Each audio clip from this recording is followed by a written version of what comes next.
चलिए जी स्टार्ट करते हैं। बिस्मिल्लाहिर्रहमानिर्रहीम। Welcome to another session for this CAF 1 financial accounting and reporting workshop for the upcoming spring 2025 attempt.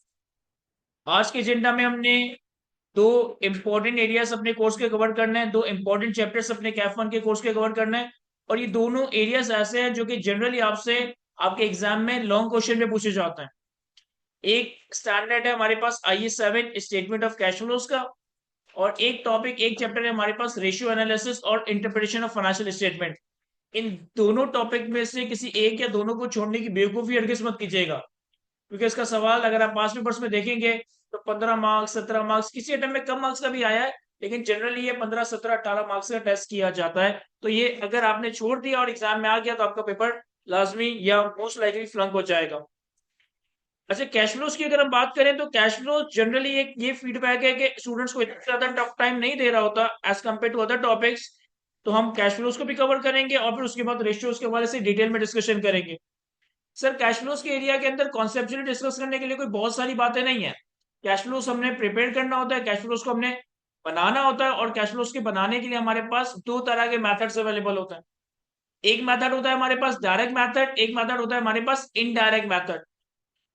Indirect method हो या direct method हो, दोनों ही मेथड्स में जो हम कैश फ्लो प्रिपेयर करते हैं उसमें इन्वेस्टिंग एक्टिविटीज और फाइनेंसिंग एक्टिविटीज, ये कैश फ्लोज तो सेम ही कैलकुलेट हो रहे होते हैं।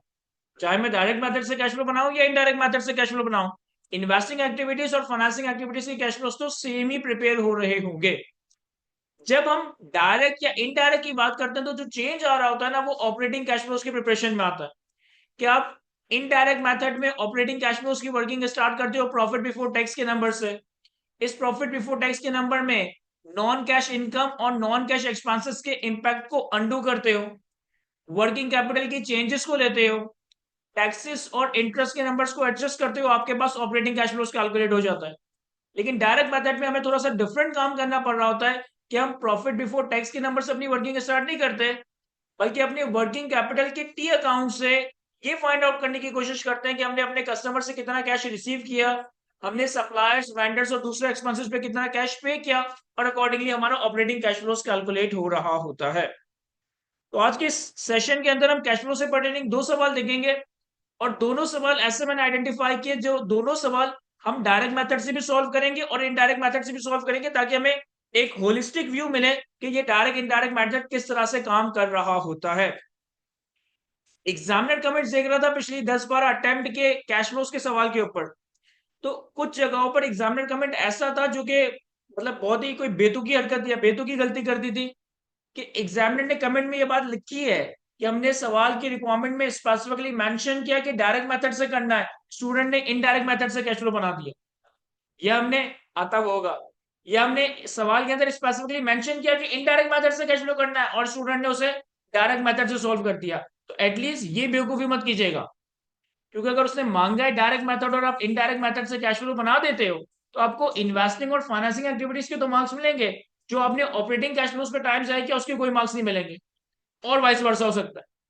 अच्छा, एग्जामिनर अगर हमें सवाल के अंदर स्पेसिफिकली कह रहा है डायरेक्ट मेथड, तो we have to follow direct method. अगर वो कहता है स्पेसिफिकली इनडायरेक्ट मेथड, तो हम इनडायरेक्ट मेथड ही चलाएंगे। लेकिन एट टाइम्स एग्जामिनर सवाल की रिक्वायरमेंट में कुछ मेंशन ही नहीं करता, एट टाइम्स एग्जामिनर सवाल की रिक्वायरमेंट में कुछ मेंशन ही नहीं करता। अब यहां पर आपकी मर्जी है, लेकिन आपकी मर्जी भी उस वक्त चलेगी जब सवाल के अंदर complete statement of profit and loss given हो, क्योंकि डायरेक्ट मेथड से कैश फ्लो बनाने के लिए हमें सेल्स, कॉस्ट ऑफ सेल्स, ये सारे नंबर्स रिक्वायर्ड होते हैं। तो अगर सवाल में कंप्लीट बैलेंस शीट और कंप्लीट पीएनएल अवेलेबल है, तो ही आप डायरेक्ट मेथड इनडायरेक्ट मेथड दोनों में से कोई एक मेथड चूज कर सकते हो। लेकिन अगर सवाल में आपको पीएनएल बनाकर नहीं दिया, सिर्फ प्रॉफिट बिफोर टैक्स का नंबर दे दिया है, तो इस केस में हम मजबूरी है कि डायरेक्ट मेथड फॉलो नहीं कर पाएंगे, हमें इनडायरेक्ट मेथड ही फॉलो करना होगा। तो चलते सर आज के पहले सवाल को रीड करते हैं। कहता है The financial statement of Galaxy International Limited are as follow. The financial statement of Galaxy International Limited are as follow. हमारे पास दो कंपनीज, हमारे पास गैलेक्सी इंटरनेशनल लिमिटेड के 2 सालों के बैलेंस शीट के नंबर्स अवेलेबल है। एक और चीज जनरली हमारी आदत ये होती है, जनरली प्रैक्टिस कर करके हमारी आदत ये बन जाती है कि जो पहला कॉलम होता है ना वो करंट ईयर होता है, और जो लास्ट दूसरा कॉलम होता है वो लास्ट ईयर होता है।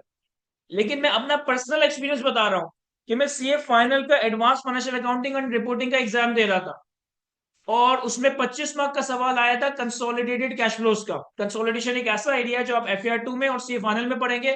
कंसोलिडेटेड कैश फ्लोज बनाना था। मेरा तो अल्हम्दुलिल्लाह वो कैश फ्लो का सवाल बिल्कुल सही हुआ, एग्जाम में वो कैश फ्लो टाई भी कर गया था।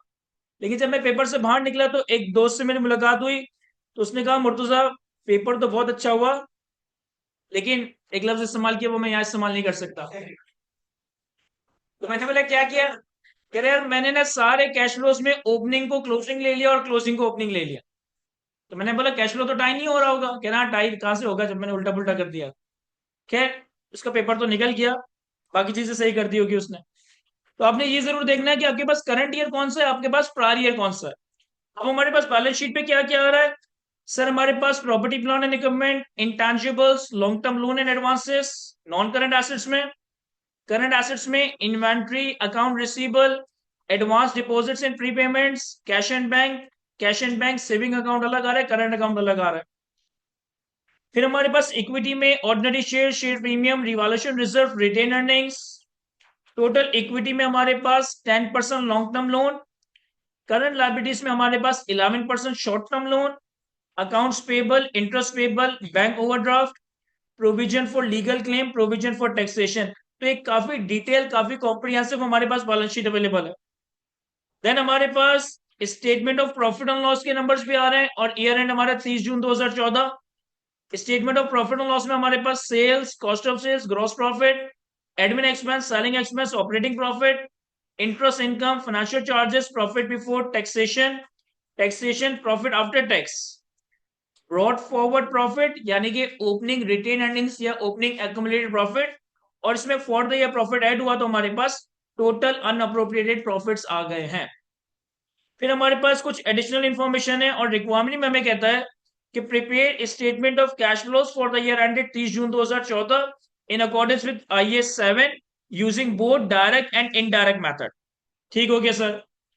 देखिए कैश फ्लो का जनरली जो सवाल है ना, उसका डेटा मिनिमम एक या ऑन एन एवरेज 1.5 पेज पे जा रहा होता है। ये तो कुछ ज्यादा ही कॉम्प्रिहेंसिव सवाल है कि 2 पेज पे उसका डेटा जा रहा है। तो ये बड़ा मैटर करता है। कैश फ्लो को इतना मुश्किल कॉन्सेप्ट या इतना मुश्किल स्टैंडर्ड नहीं है, लेकिन ये बड़ा मैटर करता है कि एग्जाम में आप इतने सारे डेटा को हैंडल कैसे करते हैं, एग्जाम में आप इतने सारे डेटा को लेकर कैसे चलते हैं। मेरा तरीकेकार ये सिंपल सा कि आप एक एक इन्फॉर्मेशन रीड करते जाए, और हर इंफॉर्मेशन बैलेंस शीट और पीएल के जिस लाइन आइटम से लिंक कर रही हो या जिस लाइन आइटम से ताल्लुक रखती हो वहां पे उसे मार्क कर दें, ताकि जब मैं कैश फ्लोज को बैलेंस शीट या पीएल की सीक्वेंस में सॉल्व करने लगूं तो मुझे बार बार सारी इंफॉर्मेशन रीड ना करनी पड़े, बस वो रेलेवेंट पॉइंट ही मैं रीड कर रहा हूं। क्या मतलब? जैसे कि पॉइंट नंबर 1 में कहता है property plan and equipment includes asset which have been revalued during the year. Property plant and equipment includes asset which have been revalued during the year. An asset having written down value of 2 lakh was disposed of during the year earning gain of 50,000. Point number 1 में हमें दो बातें बताई हैं। एक तो हमारा asset revalue हुआ है, एक तो हमारा एसेट रिवैल्यू हुआ है। दूसरा एक एसेट जिसकी WDV 2 लाख रुपए थी, इसे हमने 50,000 के गेन पे सेल करा, इसे हमने 50,000 रुपए के गेन पे सेल करा है। अब मुझे पता है कि प्रॉपर्टी प्लांट एंड इक्विपमेंट की एडजस्टमेंट एक तो प्रॉपर्टी प्लांट एंड इक्विपमेंट के टी अकाउंट से ताल्लुक रखती है। फिर पॉइंट नंबर 1 में रिवैल्यूएशन की बात की है, तो इसका मतलब है कि रिवैल्यूएशन रिजर्व में भी पॉइंट नंबर 1 का कोई इंपैक्ट आएगा। फिर प्रॉपर्टी की डिस्पोजल हुई है, प्रॉपर्टी की डिस्पोजल हुई है, तो प्रॉपर्टी की डिस्पोजल पे 2 लाख की WD वाला एसेट 50,000 के गेन पे बेचा है। अब अगर मैं पीनल पे देखूं तो पीनल में हमें अलग से कहीं गेन नजर नहीं आ रहा। पीएनएल में हमें अलग से कोई गेन या अदर इनकम नजर नहीं आ रही। तो मोस्ट लाइकली है कि यहाँ पे जो हमें गेन हुआ होगा वो उन्होंने अपने एडमिन एक्सपेंसेस के अंदर मर्ज कर दिया होगा। आम हालात में हमारे पास यहाँ पर पीएनएल में कोई अदर इनकम या गेन ऑन डिस्पोजल आना चाहिए था, लेकिन नहीं आ रहा। तो इसका मतलब है कि इन्होंने अपने इस गेन ऑन डिस्पोजल को अपने एक्सपेंसेस के साथ मर्ज कर दिया होगा, नेट ऑफ कर दिया होगा। Point number 1 property plant and equipment से पर्टेन करता था। प्रॉपर्टी प्लांट एंड इक्विपमेंट को जब सॉल्व करेंगे, रिवैल्यूएशन रिजर्व को जब सॉल्व करेंगे, तब इस एडजस्टमेंट नंबर 1 पे फोकस करेंगे। पॉइंट नंबर 2, पॉइंट नंबर 2 में कहता है ऑन 1 जुलाई 2013, सर हमारा ईयर एंड 30 जून 2024, हमारा ईयर एंड 30 जून 2024 यानी कि 1 जुलाई 13 से 30 जून 24। ऑन 1 जुलाई 2013 साल के पहले दिन software was purchase at a cost of 1 million It is a company policy to amortize all intangible over 5-year period on straight line basis and charge amortization to cost of sales. कह रहा है 1 जुलाई 2013 पे आपने एक software purchase किया 1 million की cost पे। कंपनी की पॉलिसी है कि कंपनी हर इंटेंजिबल को 5 साल की लाइफ स्ट्रेट लाइन पे अमोटाइज करती है, और जो अमोटाइजेशन है वो कहां चार्ज किया जाता है? कॉस्ट ऑफ सेल्स में। सर हमने तो FAR 1 में पढ़ा ही नहीं है कि इंटेंजिबल एसेट्स क्या होते हैं, उसकी अमोटाइजेशन क्या होती है, लेकिन आपने कैफ 2 में तो इंटेंजिबल और उसकी अमोटाइजेशन का कॉन्सेप्ट देखा है ना। और जब आप FAR 2 में आएंगे तो आप इंटेंजिबल का एक सेपरेट अकाउंटिंग स्टैंडर्ड कवर करेंगे, दैट इज IAS 38। कोई बहुत ज्यादा रॉकेट साइंस बात नहीं है। जिस तरह तुम प्रॉपर्टी प्लांट एंड इक्विपमेंट को डेप्रिशिएट करते हो, इसी तरह से तुम इंटेंजिबल एसेट्स को अमोर्टाइज करते हो। तो हमारे पास अगर हम बैलेंस शीट पे देखें तो बैलेंस शीट पे हमारे पास इंटेंजिबल एसेट आ रहा है, जिसमें सॉफ्टवेयर से पढ़ने की बात की है तो इसके आगे पॉइंट नंबर 2, और इस सॉफ्टवेयर की अमोर्टाइजेशन हमने कॉस्ट ऑफ सेल्स में रिकॉर्ड कर दी है। सॉफ्टवेयर की अमोर्टाइजेशन हमने कॉस्ट ऑफ सेल्स में रिकॉर्ड कर दी है। फिर पॉइंट नंबर 3 में कहता है current depreciation for the year is 2 million and has been charge to cost of sales. Sir current year की डेप्रिसिएशन 2 मिलियन है, जिसे हमने कॉस्ट ऑफ सेल्स में चार्ज कर दिया है। तो depreciation again property plant and equipment से पर्टेन करता है, और डेप्रिसिएशन को हमने कॉस्ट ऑफ सेल्स में चार्ज कर दिया, तो कॉस्ट ऑफ सेल्स के आगे पॉइंट नंबर 3। एक और चीज, सर एग्जामिनर हमेशा तो नहीं लेकिन कभी कभार आपके साथ करता है कि आपको टेबुलर फॉर्म में जो इंफॉर्मेशन दी है ना, वो अलग टर्म्स में डिनोमिनेट हुई हुई है, और आपको जो फर्दर इंफॉर्मेशन दी हुई है वो अलग तरह से डिनोट हुई हुई है। जैसे कि यहाँ पे हुआ है, यहाँ पे जो नंबर्स दिए ना ये सारे नंबर रुपीज इन थाउजेंड्स है, लेकिन नीचे इंफॉर्मेशन में जितनी फिगर्स दी हुई है वो सारी फिगर्स फुल फिगर्स में दी हुई है। पॉइंट नंबर 4 में कहता है previously the company used to keep all its cash in current account. However, since 1st February 2014, the company opened a saving account yielding interest at 8% per annum, receivable after every 6 months. The interest accrued on investment is included in advance deposits and prepayments. क्या कह रहा है point number 4 में? कहता है पहले company क्या करती थी कि अपना सारा कैश करंट अकाउंट में रखती थी, लेकिन फर्स्ट फेब पे कंपनी ने क्या करा कि एक सेविंग अकाउंट खुलवाया जिसपे 8% की इंटरेस्ट इनकम आती है, और ये जो इंटरेस्ट है ना ये हमें रिसीव होगा हर 6 महीने बाद। यानी अगर हमने फर्स्ट फेब पे अकाउंट्स में पैसे रखे हैं तो 6 महीने बाद फरवरी, मार्च, अप्रैल, मई, जून, जुलाई, 31 जुलाई पे हमें पैसे मिलेंगे। इंटरेस्ट के पैसे नहीं मिलेंगे, 31 जुलाई पे हमें एक्चुअली पैसे मिलेंगे। कह रहा है इसका जो इंटरेस्ट एक्रू हुआ ना 5 महीनों का, फर्स्ट फेब से लेकर 30 जून तक हमारा ईयर एंड आ गया, तो 5 महीने का कुछ ना कुछ इंटरेस्ट इनकम और इंटरेस्ट एक्रू तो हुआ होगा। कह रहा है जो इंटरेस्ट एक्रू हुआ ना वो हमने एडवांस डिपॉजिट्स और प्रीपेमेंट्स के अकाउंट्स में रख दिया, वो हमने एडवांस डिपॉजिट्स और प्रीपेमेंट्स में पार्क कर दिया है। यानी कि हमारी बैलेंस शीट पे करंट एसेट्स में जो एडवांस डिपॉजिट्स एंड प्रीपेमेंट्स आ रहे हैं, इससे पर्टिकुलर पॉइंट नंबर 4 में कोई बात लिखी है, और हमारे P&L में जो अदर इनकम आ रही है इससे पर्टिकुलर पॉइंट नंबर 4 में कोई बात लिखी है। और अगर आप कैश एंड बैंक का बैलेंस देखें तो कैश एंड बैंक में हमें करंट अकाउंट, सेविंग अकाउंट दिखाई दे रहा है, और सेविंग अकाउंट देखें लास्ट ईयर नहीं था क्योंकि इसी साल खुलवाया है ना, तो हमने 1000 या 1 मिलियन सेविंग अकाउंट में रख दी। देन पॉइंट नंबर 5, ऑन 1 जुलाई 2013 अगेन साल के पहले दिन company issued 1 right share for 5 previously held shares at a premium of 30% of the par value and utilize the proceed to pay off all the long term debts and short term loans on 31 July 2013। Company ने क्या करा, 1 जुलाई 2013 पे हर 5 share के बदले एक नया right share issue किया, हर 5 शेयर के बदले एक नया राइट शेयर इशू किया, और किस प्राइस पे इशू किया? Premium of 30% of the par value, premium of 30% of the par value. Sir अगर मैं बैलेंस शीट पे देखूं ना तो हमारे शेयर कैपिटल की पार वैल्यू कितनी है? 10 रुपए। यानी हमने राइट शेयर कितने के इशू किए हैं? 13 रुपए के। 10 के ऊपर 30% का प्रीमियम 13 रुपए के। 10 का 30% 3 हो गया, और 10 की पार वैल्यू तो 13 रुपए। अच्छा लेकिन आगे कहता है राइट शेयर से जो भी पैसे आए ना उससे हमने अपने सारे लॉन्ग टर्म लोन और शॉर्ट टर्म लोन्स को रिपे कर दिया 31 जुलाई 2013 पे। इसीलिए अगर हम बैलेंस शीट पे देखें तो हमारे पास लॉन्ग टर्म लोन और शॉर्ट टर्म लोन साल के शुरू में तो आ रहे थे, लेकिन फिर एंड में 0 हो गई क्योंकि हमने सबको रिपे कर दिया है। आगे कहता है interest for the month of July 2013 when both loans were outstanding and some other bank charges are included in financial charges. Interest for the month of July 2013 when both loans are outstanding and some other bank charges are included in finance charges.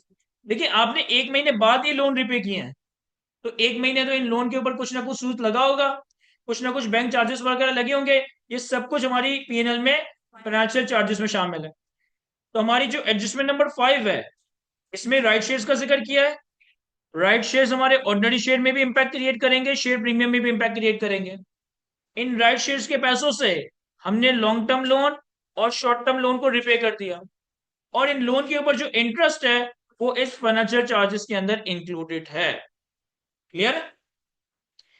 फिर कहता है retained earning in statement of financial position are after payment of dividend during the year out of unappropriated profit of the company. कह रहे तुम्हारी balance sheet के ऊपर जो तुम्हारी रिटेन अर्निंग्स आ रही है ना, ये डिविडेंड की पेमेंट के बाद है, और डिविडेंड हमने कहां से पे किया? अनअप्रोप्रिएट प्रॉफिट से। देखिए अगर आप गौर करें ना, तो हमारे पास बैलेंस शीट पे रिटेन अर्निंग का ओपनिंग कितना आ रहा है? 900। क्लोजिंग कितना आ रहा है? 1500। हमारे पास जो स्टेटमेंट ऑफ पीएनएल दिया हुआ है, इसमें ब्रॉड फॉरवर्ड प्रॉफिट कितना है? 900, जो कि हमारी ओपनिंग रिटेन अर्निंग से मैच भी कर रहा है। लेकिन यहां पे अनऑपरेटेड प्रॉफिट आ रहा है 1999, जबकि यहां पे क्लोजिंग रिटेन अर्निंग कितनी आ रही है? 1500। यानी कि 1999 opening retained earning plus profit का नंबर है। फिर इसमें से हमने कुछ डिविडेंड दिया और हमारे पास क्लोजिंग रिटेन अर्निंग्स 1500 रह गई। तो हमारे पास पॉइंट नंबर 6 में रिटेन अर्निंग से पर्टेनिंग कुछ बातें लिखी हैं, डिविडेंड से पर्टेनिंग कुछ बातें लिखी है, तो पॉइंट नंबर 6 के आगे रिटेन अर्निंग लिख देता हूं। Then point number 7, on receipt of advice from a legal advisor as to the probable loss of a court case, provision for legal claim has been recorded in profit and loss at 2.5 lakh. कह रहे हमारे किसी legal adviser ने, हमारे किसी lawyer ने हमें advice की कि आप कोई कोर्ट केस हार सकते हैं, आप कोई कोर्ट केस हार सकते हैं, कोई कोर्ट केस चल रहा होगा, हमारे लॉयर ने कहा कि भाई चांसेस है कि आप हार जाएंगे। तो हमने क्या करा? हमने एक प्रोविजन बना दिया। कितना प्रोविजन बना दिया? 2.5 लाख का। देखिए प्रोविजंस रिकॉर्ड किए जाते हैं कि स्टैंडर्ड है IS 37, जो अगेन FER1 का पार्ट नहीं है, आप FER2 में पढ़ेंगे। लेकिन अगेन कोई रॉकेट साइंस बात नहीं है। जिस तरह से तुम बैड डेट का प्रोविजन बनाते हो, क्या एंट्री बनाते हो?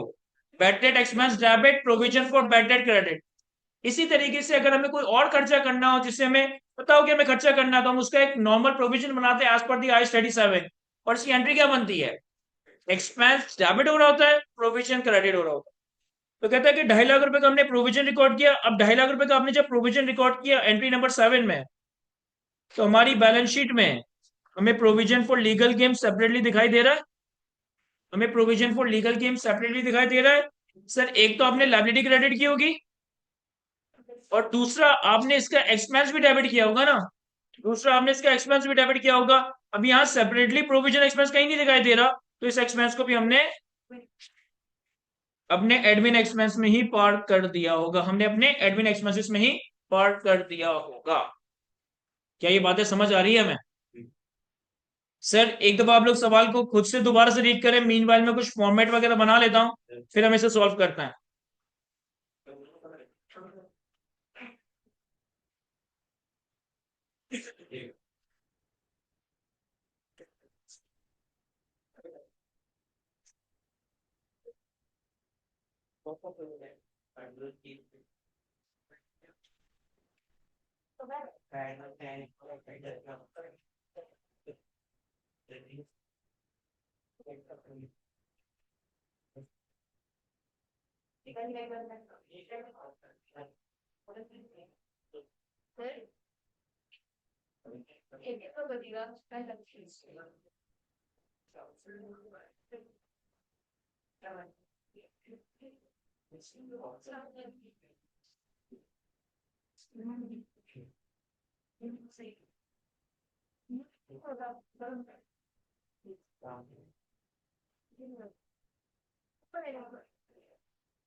सर तो हमने अपने पास एक बेसिक सा स्ट्रक्चर बना लिया। Galaxy international limited statement of cash flows. याद रखिएगा सिर्फ बैलेंस शीट एसेट होती है, बाकी पीएनएल कैश फ्लोज इक्विटी और नोट्स हमारे फॉर द ईयर एंडेड बनता है। कैश फ्लोज को हम तीन कैटेगरीज में बाइफरकेट करते हैं: cash from opening operating activities, cash flow from investing activities और cash flow from financing activities.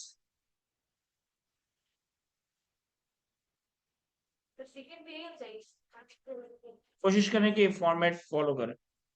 Sir इस सवाल को तो हमने दोनों तरीके से सॉल्व करना है। हम डायरेक्ट मेथड से भी कैश फ्लोज बनाएंगे, इनडायरेक्ट मेथड से भी कैश फ्लो बनाएंगे।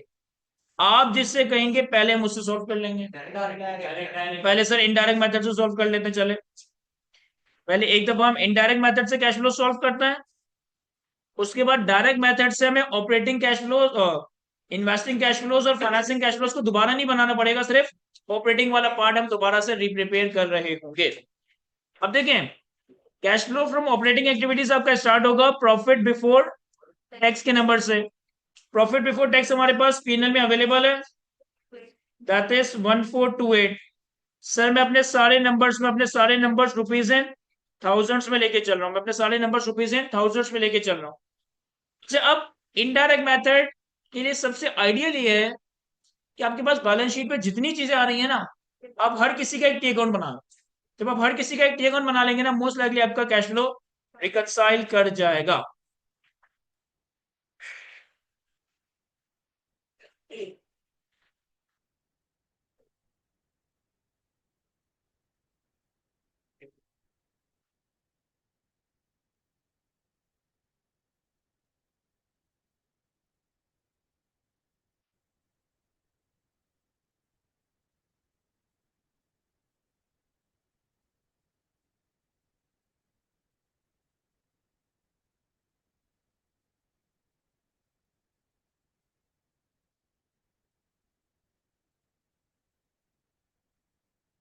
अब यहाँ देखिए, हमने सबसे पहले प्रॉफिट बिफोर टैक्स का नंबर अपने cash flow from operating activities के स्टार्ट में लिखा। अब हम बैलेंस शीट की सीक्वेंस में चलते हैं और एक एक चीज का डी अकाउंट बनाते जाएंगे। सबसे पहले हमारे पास प्रॉपर्टी प्लान एंड इक्विपमेंट आ रहा है, जिससे पर्टेनिंग हमारे पास ओपनिंग क्लोजिंग अवेलेबल है। और प्रॉपर्टी प्लान एंड इक्विपमेंट से pertaining point number 1, point number 3 में कोई बात लिखी है। पॉइंट नंबर 1, पॉइंट नंबर 3 में एसेट की रिवैल्यूएशन का जिक्र है, एसेट के ऊपर डिस्पोजल गेन का जिक्र है और एसेट के ऊपर डेप्रिसिएशन का जिक्र है। तो प्रॉपर्टी प्लान एंड इक्विपमेंट से पर्टेनिंग सिर्फ प्रॉपर्टी प्लान एंड इक्विपमेंट नहीं,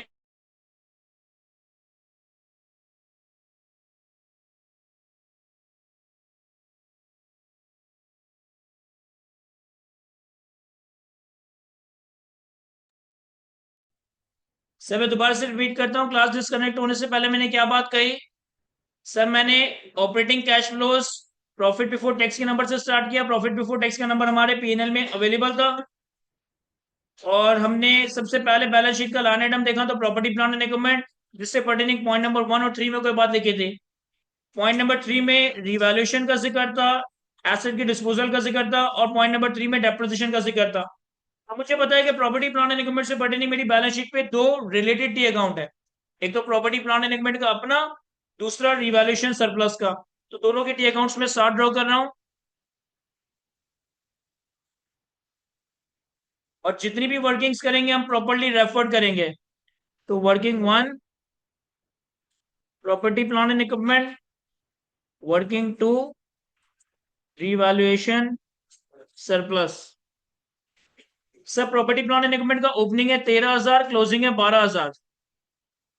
ओपनिंग आ जाएगा 13,000, क्लोजिंग आ जाएगा 12,000। रिवैल्यूएशन सरप्लस का ओपनिंग क्लोजिंग है 1,000 एंड 1,500। ओपनिंग आ जाएगा क्रेडिट साइड पे 1,000 और क्लोजिंग आ जाएगा 1,500।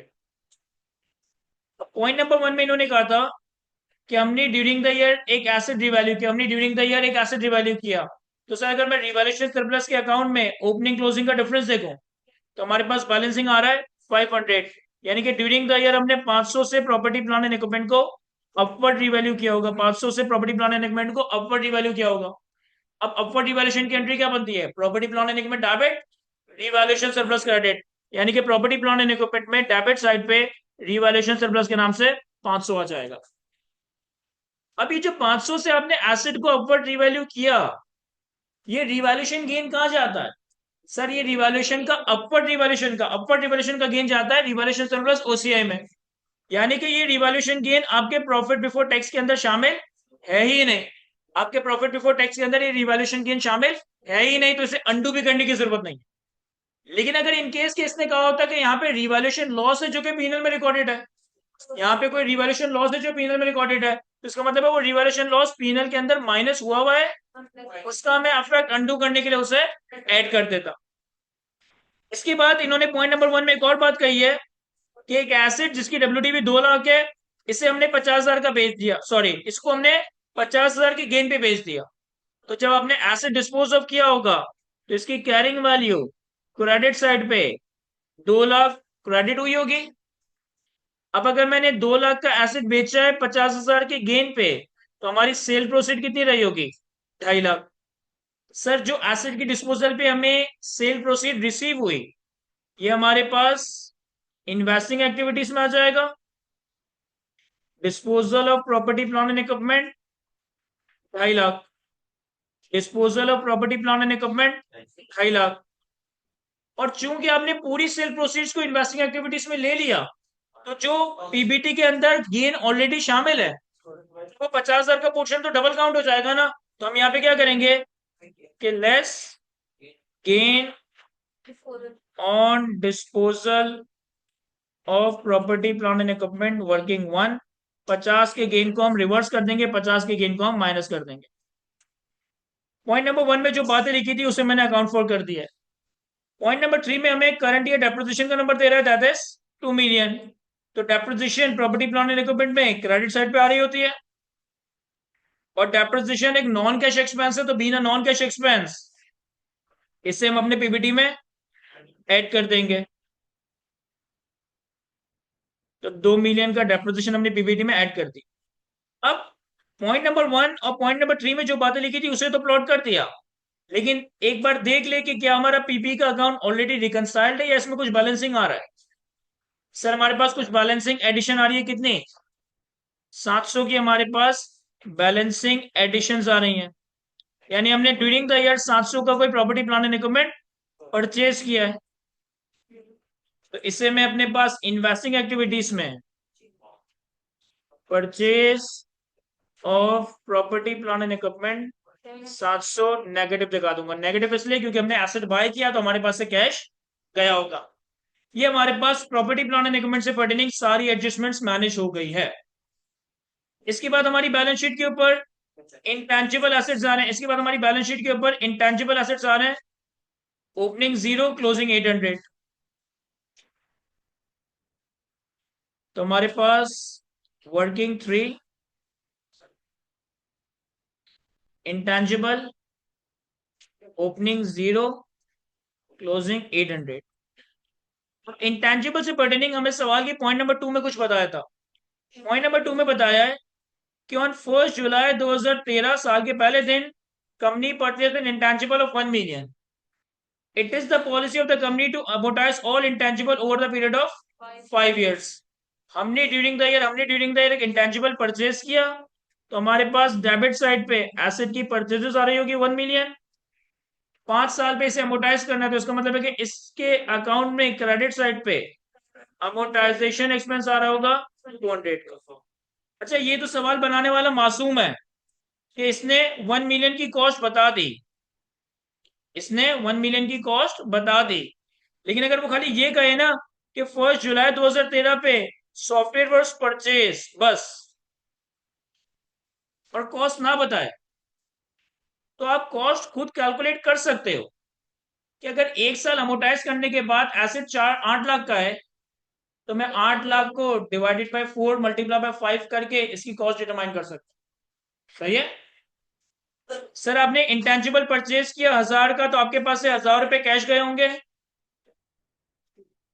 तो परचेज ऑफ इंटेंजिबल वर्किंग 1000, और इन इंटेंजिबल के ऊपर आपने 200 की अमोर्टाइजेशन रिकॉर्ड की, जो कि एक नॉन कैश एक्सपेंस है, तो इसे पीबीटी में ऐड कर देंगे।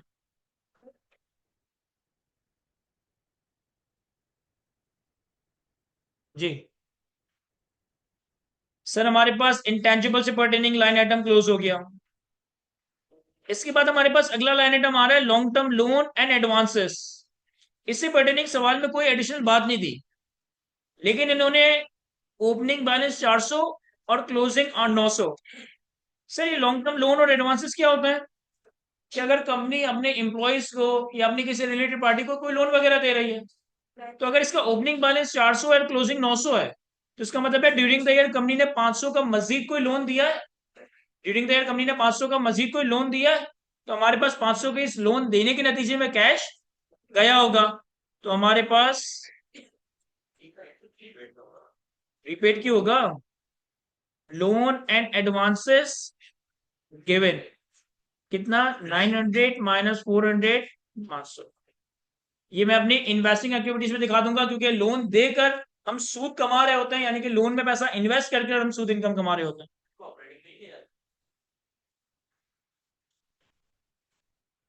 ले जाने को ले जा सकते हैं, लेकिन यहाँ पे कुछ बताया नहीं है सच, तो मेरा ख्याल है कि लॉन्ग टर्म लोन है तो फाइनेंस इन्वेस्टिंग में ले जाए, क्योंकि इन्वेस्ट किया है लोन में पैसा। इसके बाद हमारे पास करंट एसेट से पर्टेनिंग तीनों टी अकाउंट्स मैनेज हो गए। इसके बाद करंट एसेट्स पे आते हैं, तो करंट एसेट्स में हमारे पास इन्वेंट्री आ रही है।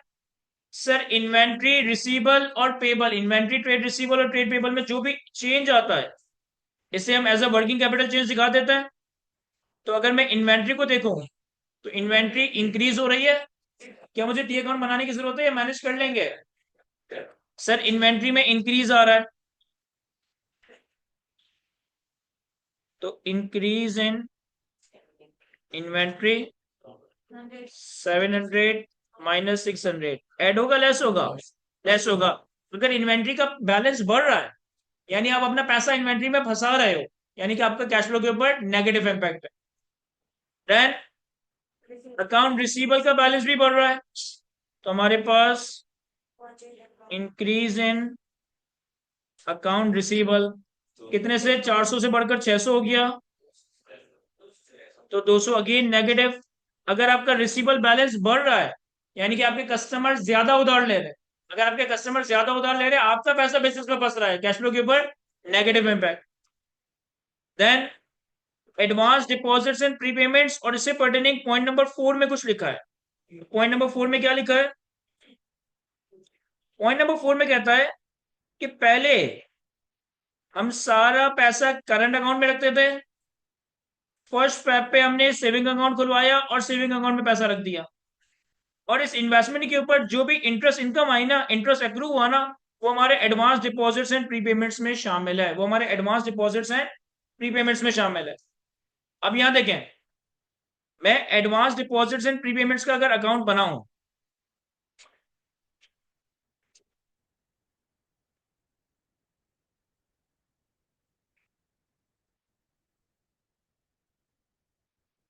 Advance deposits prepayments, sir advance deposit prepayments का ओपनिंग है 300 और क्लोजिंग है 700। अब यहां ध्यान से सुनिएगा, इन्होंने कहा है पॉइंट नंबर 4 में कि हमने सारा पैसा सेविंग अकाउंट में रख दिया, जिसमें हमें 8% रिटर्न मिल रहा है, और जो इंटरेस्ट इनकम एक्रू हुई ना इन्वेस्टमेंट्स पे, वो एडवांस डिपॉजिट्स एंड प्रीपेमेंट्स पे शामिल है। देखिए करंट ईयर में अगर ये पैसा सेविंग अकाउंट में रखा है और पहला इंटरेस्ट 6 महीने बाद मिलेगा, यानी अभी तक कोई इंटरेस्ट मिला नहीं है, अभी तक कोई इंटरेस्ट मिला नहीं है, तो इसका मतलब है कि हमारे पीएनएल में जो इंटरेस्ट इनकम आ रही है 33 की, इंटरेस्ट इनकम आ रही है 33 की, ये सारी की सारी रिसीव नहीं हुई। अगर 33 की इंटरेस्ट इनकम आ रही है और ये रिसीव नहीं हुई, तो हमारे एडवांस डिपॉजिट्स एंड प्रीपेमेंट्स का जो क्लोजिंग रिसीवेबल आ रहा है, इसके अंदर इंटरेस्ट रिसीवेबल कितना होगा? हमारे पास करंट ईयर में 33 की इंटरेस्ट इनकम है, जो कि रिसीव नहीं हुई, क्योंकि पहला इंटरेस्ट हमें कब मिलेगा? 6 महीने बाद, ईयर एंड खत्म होने के बाद। तो इसका मतलब है कि 33 का पूरा इंटरेस्ट इनकम इंटरेस्ट रिसीवेबल में रखा हुआ होगा। तो हमारे पास जो एडवांस डिपॉजिट्स एंड प्रीपेमेंट्स का क्लोजिंग 700, जिसके अंदर ये रिसीवेबल शामिल है, तो इसी के अंदर ये 33 का रिसीवेबल शामिल होगा। मैंने सिंपली क्या करना है कि सर मैं इंटरेस्ट रिसीवेबल को अलग कर देता हूं। साल के शुरू में तो इंटरेस्ट रिसीवेबल कुछ भी नहीं था, साल के आखिर में कितना है? 33। और चूंकि इंटरेस्ट रिसीवेबल को हमने अलग कर दिया, तो अब एडवांस डिपॉजिट प्रीपेमेंट 700 नहीं आएगा, बल्कि ये 700 माइनस 33 आएगा, 667। अब एडवांस डिपॉजिट एंड प्रीपेमेंट्स में भी इंक्रीज ही आया है। कितना इंक्रीज आया है सर? ये 300 से बढ़कर 667 हो गई। तो यहाँ पे बैलेंसिंग कितना आ रहा है? 367। ये हमारे कैश फ्लोस में, वर्किंग कैपिटल में ही चला जाएगा। Increase in advance deposits and prepayments 367 negative. और इस पीबीटी में, ये 33 की इंटरेस्ट इनकम शामिल है, जो तुम्हें मिली नहीं है। तो ये interest income for the time भी तुम्हारे लिए नॉन कैश इनकम हो गई। तो मैं क्या करूंगा कि अपने पीबीटी से इंटरेस्ट इनकम को लेस कर दूंगा। और सर व्हाट इफ कि अगर हमें कुछ इंटरेस्ट मिल भी गया होता, व्हाट इफ किस सवाल में या किसी और सवाल में हमें इंटरेस्ट मिल भी गया होता, तो फिर मैं इंटरेस्ट इनकम को या लेस करता और इंटरेस्ट रिसीव्ड को इन्वेस्टिंग एक्टिविटीज में ऐड कर देता। इंटरेस्ट रिसीव को इन्वेस्टिंग एक्टिविटीज में ऐड कर देता। सर हमारे पास एडवांस डिपॉजिट्स एंड प्रीपेमेंट्स भी कंप्लीट हो गया। देन हमारे पास कैश एंड बैंक का ओपनिंग क्लोजिंग आ रहा है, तो इसे अपने कैश फ्लोस में लास्ट में दिखाते हैं हम। Opening cash and cash equivalent, closing cash and cash equivalent. अब देखें, ओपनिंग में सेविंग अकाउंट में कुछ नहीं है, लेकिन करंट अकाउंट में 1500 है। और ओपनिंग में अगर आप गौर करें ना, तो आपके पास बैंक ओवरड्राफ्ट भी आ रहा है। तो opening cash and cash equivalent हमारे पास 1500 माइनस 50, 1450 आएगा। और closing cash and cash equivalent अगर आप देखें, तो सेविंग अकाउंट में 1000 आ रहा है, करंट अकाउंट में 500 आ रहा है, और बैंक ओवरड्राफ्ट 0 आ रहा है। यानी कि क्लोजिंग में हमारे पास 1000 प्लस 500 1500। सर हमारे पास एसेट साइड कंप्लीटली खत्म हो गई। हमारे पास एसेट साइड हमने सारे मैनेज कर ली। इसके बाद इक्विटी और लायबिलिटीज में पहले हम लायबिलिटीज को देख लेते हैं। देखिए, लायबिलिटीज से पर्टेनिंग लॉन्ग टर्म लोन भी रिपे हो गया है और शॉर्ट टर्म लोन भी रिपे हो गया है। और इन्होंने पॉइंट नंबर 5 में कुछ बताया भी था। पॉइंट नंबर 5 में इन्होंने बताया था कि हमने राइट शेयर्स इशू किए, राइट शेयर से जो पैसा आया वो हमने लॉन्ग टर्म लोन पे कर दिया। और दोनों लोन के ऊपर जो इंटरेस्ट है वो फाइनेंशियल चार्जेस में शामिल है, वो फाइनेंशियल चार्जेस में शामिल है। अब टी अकाउंट बनाए बगैर ही मैं सिंपली ये फेस पे दिखा सकता हूं कि अगर 2500 का लोन ओपनिंग में था और आखिर में 0 हो गया, 100 रुपए का लोन ओपनिंग में था और फिर 0 हो गया, तो यानी कि हमने ये लोन रिपे कर दिए होंगे। तो हमारे पास सिंपली कैश फ्लोज में, फाइनेंसिंग एक्टिविटीज में, रिपेमेंट ऑफ लोन 2500 प्लस 100, 2600 की रिपेमेंट हुई, तो 2600 से फाइनेंसिंग कैश फ्लोस नेगेटिव आ गए। सर लॉन्ग टर्म लोन हो गया, 11% शॉर्ट टर्म लोन हो गया। अच्छा, पॉइंट नंबर 5 में ना इंटरेस्ट के बारे में भी कुछ लिखा था। लिखा था ये, interest for the month of July when both loans were outstanding and some other bank charges are included in financial charges। अगर आप अपनी बैलेंस शीट पे ही गौर करें, तो आपके पास इंटरेस्ट पेबल का एक टी अकाउंट आ रहा है। या तो इसकी सीक्वेंस में चलें या इस पे आ रहा हूं पहले, कोई फर्क नहीं पड़ता इतना।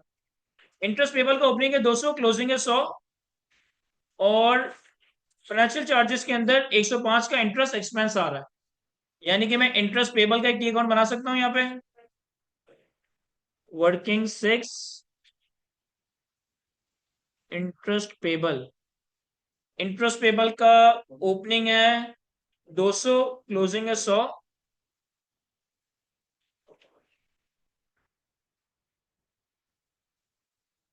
और interest expense for the year है हमारे पास, सॉरी, 105। तो अगर ओपनिंग 200 है, फॉर द ईयर एक्सपेंस 105 है, और क्लोजिंग 100 है, तो हमने कुछ ना कुछ इंटरेस्ट ड्यूरिंग द ईयर पे कर दिया है। कितना? 205। अब कैश फ्लोज में हम क्या करेंगे? सर कैश फ्लोज में हम ये करेंगे कि जो इंटरेस्ट एक्सपेंस था वो आप अपने ऑपरेटिंग एक्टिविटीज में ऐड कर देंगे।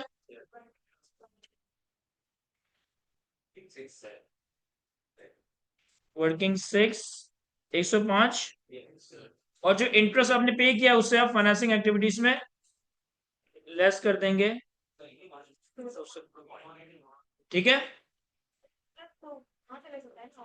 सर, इंटरेस्ट पेड ना यहां से भी माइनस हो सकता है, ऑपरेटिंग एक्टिविटीज में से माइनस हो सकता है, दोनों में माइनस करने की इजाजत है। मेरी प्रैक्टिस ये है कि हम कंपनी के लिए जो फाइनेंसिस अरेंज करते हैं जिसमें डेट का पैसा और इक्विटी का पैसा है, तो डेट होल्डर और इक्विटी होल्डर के साथ जितनी ट्रांजेक्शन है, ज्यादा बेहतर है कि मैं उसे फाइनेंसिंग में दिखाऊं, लेकिन आप इसे ऑपरेटिंग कैश फ्लोज में भी दिखा सकते हैं, कोई फर्क नहीं पड़ता।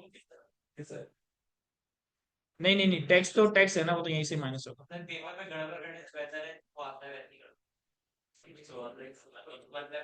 देन इसके बाद हम लॉन्ग टर्म लोन देख चुके हैं, 11% शॉर्ट टर्म लोन देख चुके हैं, इंटरेस्ट पेबल देख चुके हैं, accounts payable. Sir accounts payable हमारा डिक्रीज हो रहा है, तो हमारे पास डिक्रीज इन अकाउंट्स पेबल, कितना डिक्रीज है इसमें? 900 से 800। सर अगर हमारी उधारी कम हो रही है तो हम ज्यादा पे कर रहे हैं ना, तभी तो उधारी कम हो रही है, तो 100 नेगेटिव आ जाएगा। देन हमारे पास बैंक ओवरड्राफ्ट है, बैंक ओवरड्राफ्ट को हम पहले ही कैश एंड कैश इक्विवेलेंट में मर्ज कर चुके हैं। इसके बाद आ रहा है प्रोविजन फॉर लीगल क्लेम। अब प्रोविजन फॉर लीगल क्लेम का ओपनिंग 0 है, क्लोजिंग 250 है। अगर मैं इसका टी अकाउंट बनाऊं, working 7 provision for legal claim, opening है 0, क्लोजिंग 250, और पॉइंट नंबर 7 में कुछ बताया भी था। पॉइंट नंबर 7 में क्या बताया था? कह रहे लीगल एडवाइजर के कहने पे हमने 2.5 लाख रुपए का प्रोविजन बनाया। जब हमने 2.5 लाख का प्रोविजन बनाया होगा तो हमने एंट्री क्या बनाई होगी? Expense debit provision credit, expense debit provision credit. यानी इस प्रोविजन का कोई कैश फ्लो इंपैक्ट नहीं है, ये सिर्फ 2.5 लाख एक नॉन कैश एक्सपेंस के तौर पर रिकॉर्डेड है। तो हम अपने ऑपरेटिंग कैश फ्लोज में, मेरे पास स्पेस थोड़ा सा लिमिटेड है,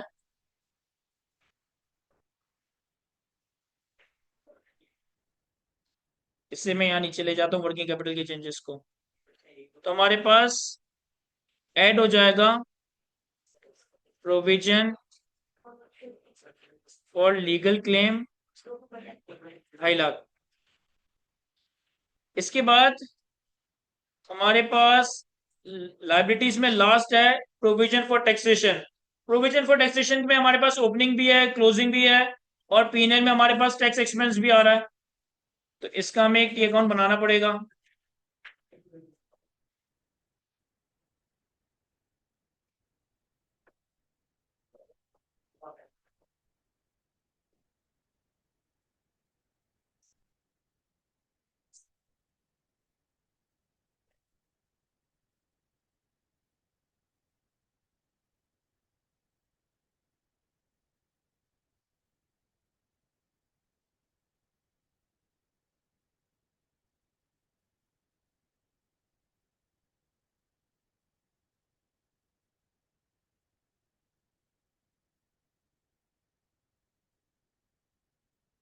सर हमारे पास वर्किंग 8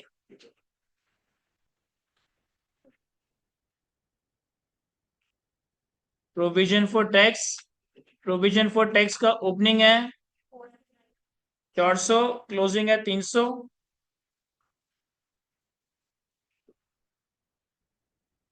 और हमारे पास पीएनएल में टैक्सेशन का एक्सपेंस आ रहा था 329। तो अगर ओपनिंग, एक्सपेंस और क्लोजिंग है तो मैं बैलेंसिंग टैक्स पेड निकाल सकता हूँ 429। अब देखें, आप अपना ऑपरेटिंग कैश फ्लो जो बनाते हैं ना, वो पीबीटी से स्टार्ट करता है, प्रॉफिट आफ्टर टैक्स से नहीं। तो इस पीबीटी में टैक्स एक्सपेंस माइनस नहीं हुआ हुआ, तो आपको टैक्स एक्सपेंस ऐड करने की जरूरत नहीं है, लेकिन जो आपने टैक्स पे किया वो आप लेस कर देंगे। 429 वर्किंग 8। सर हमने सारे एसेट, सारे लायबिलिटीज को कंक्लूड कर लिया है। अब हमारे पास लास्ट है इक्विटी। इक्विटी के अगर देखें तो इक्विटी में भी हम रिवैल्यूएशन सरप्लस को देख चुके हैं। ऑर्डिनरी शेयर प्रीमियम और रिटेन अर्निंग्स रहता है। इन तीनों के टी अकाउंट बना लेता है। वर्किंग 9,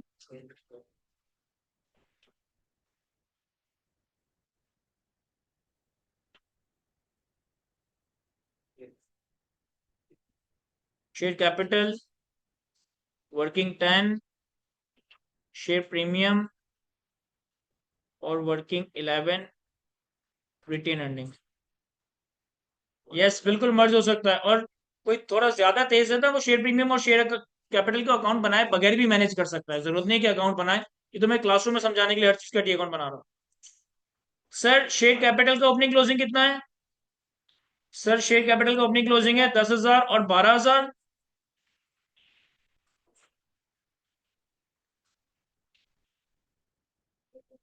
शेयर प्रीमियम का ओपनिंग क्लोजिंग कितना है? 150 और 750।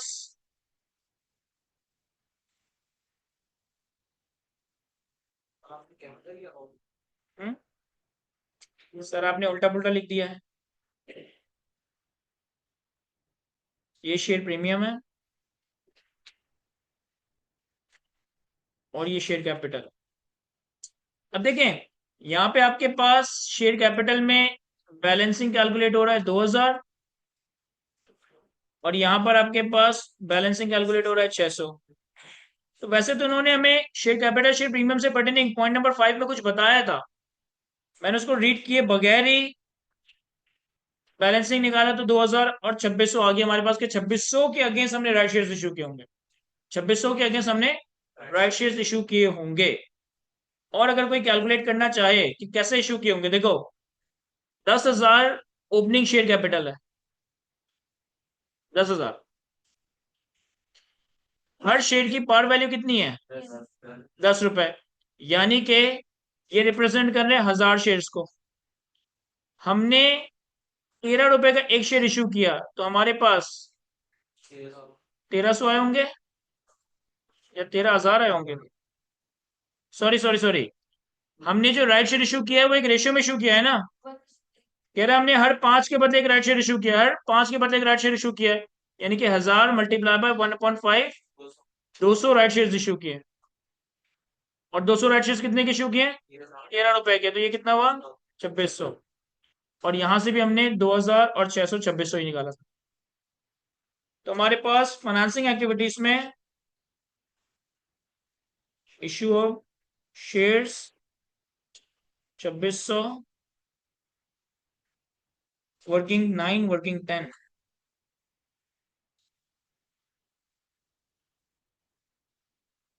देन हमारे पास लास्ट चीज रह गई है, that is retained earnings. Retained earning का ओपनिंग है 900, क्लोजिंग है 1,500। Opening 900, closing 1,500। और हमारे पास पीएनएल में प्रॉफिट आफ्टर टैक्स कितना है? 1,099। तो ये क्रेडिट साइड पे क्या होगा? और डेबिट साइड पे बैलेंसिंग डिविडेंड आ जाएगा, दैट इज 499। तो जो डिविडेंड पे किया वर्किंग 11 में, इसे yes sir share issuance add होगा, आपने गलती से लेस कर दिया। हमने डिविडेंड पेड वर्किंग 11, 429, 499।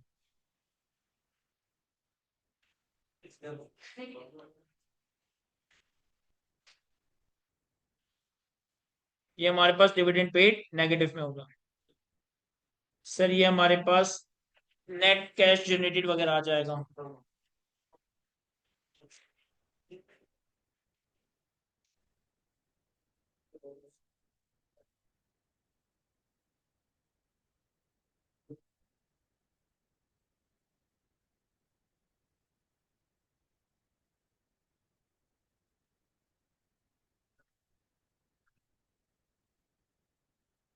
क्या देखें, हमारे पास ये नंबर और ये जो अगले पेज पे नंबर आ रहे हैं, इनका टोटल आ जाएगा cash flow from operating activities. ये नंबर और ये नंबर, इनका जरा टोटल करें।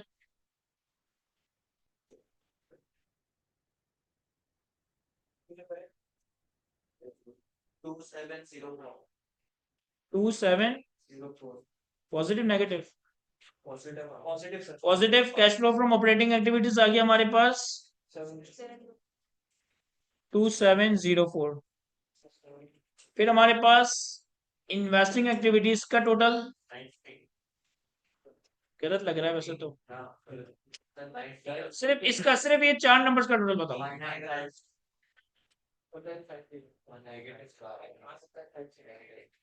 1950 नेगेटिव। फिर हमारे पास ये इसका बता रहा है, ये आ जाएगा नेगेटिव 704। अब ऑपरेटिंग एक्टिविटीज का कैश फ्लो था 2704, 2704 minus 1950 minus 704, 50 positive negative? Positive. तो हमारे पास net increase in cash and cash equivalent 50 और ओपनिंग में 50 ऐड होगा तो क्लोजिंग 1500 बन रहा है।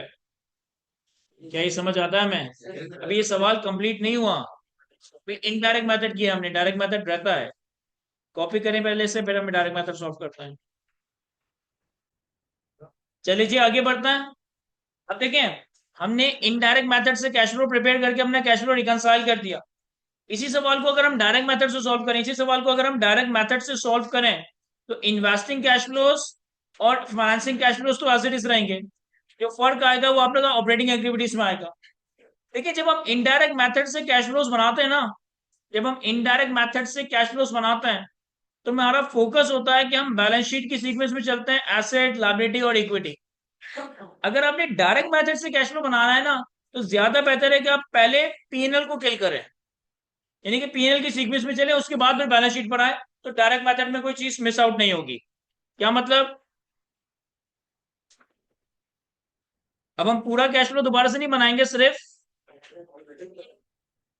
Cash flow from operating activities using direct method.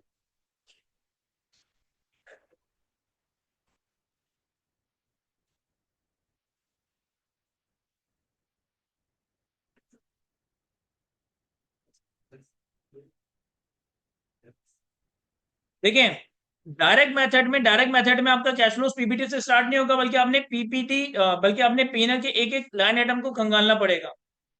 सबसे पहले हमारे पास सेल्स आ रहा है, सबसे पहले हमारे पास सेल्स आ रहा है।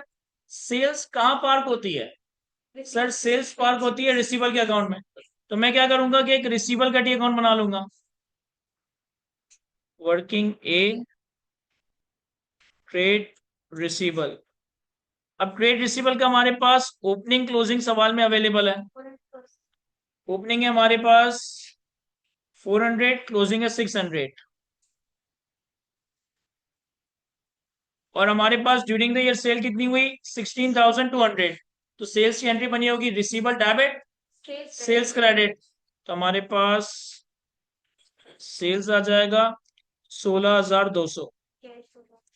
अब रिसीवल के अकाउंट में ओपनिंग, सेल्स, क्लोजिंग और क्रेडिट साइड पे बैड डेट राइट ऑफ या कैश रिसीव्ड आ रहा होता है। इस सवाल में तो बैड डेट राइट ऑफ का कुछ भी नहीं था, तो जितना भी बैलेंसिंग है वो हमारा कैश आ जाएगा 16,000। तो हमारे पास cash flow from operating activities में पहला लाइन आइटम आ जाएगा कैश रिसीव फ्रॉम कस्टमर 16,000।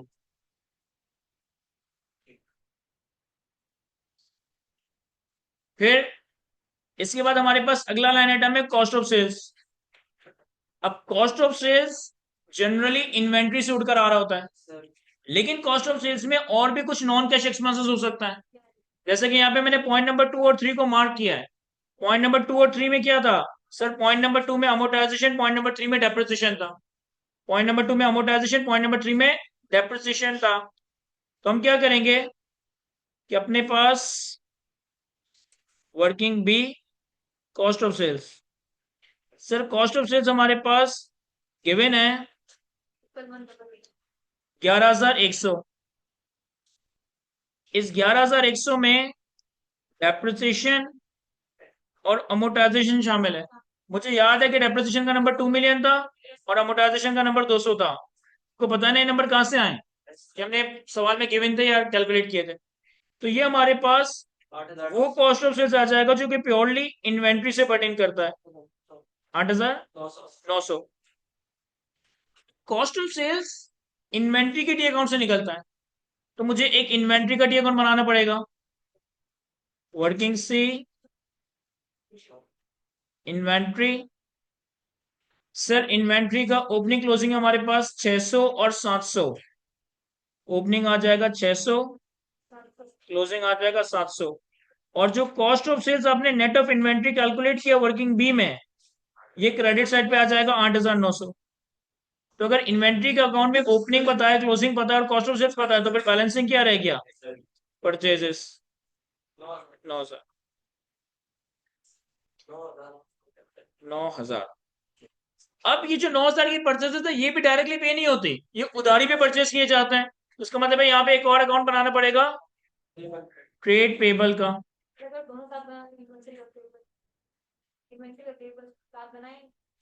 बना लें अगर आप मैनेज कर सकते हो तो। मुझे नहीं लगता कि सारे इसको मैनेज कर पाएंगे। बना सकते हैं, बिल्कुल बना सकते हैं। तो ये हमारे पास ट्रेड पेबल का ओपनिंग है 900 और 800। Opening 900, closing 800। परचेजेस इन्वेंट्री में डेबिट हुई तो ट्रेड पेबल में क्रेडिट होगी।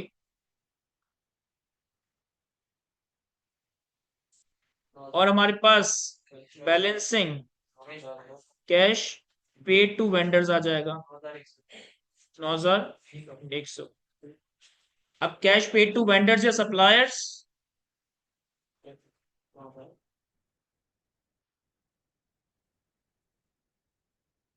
9,100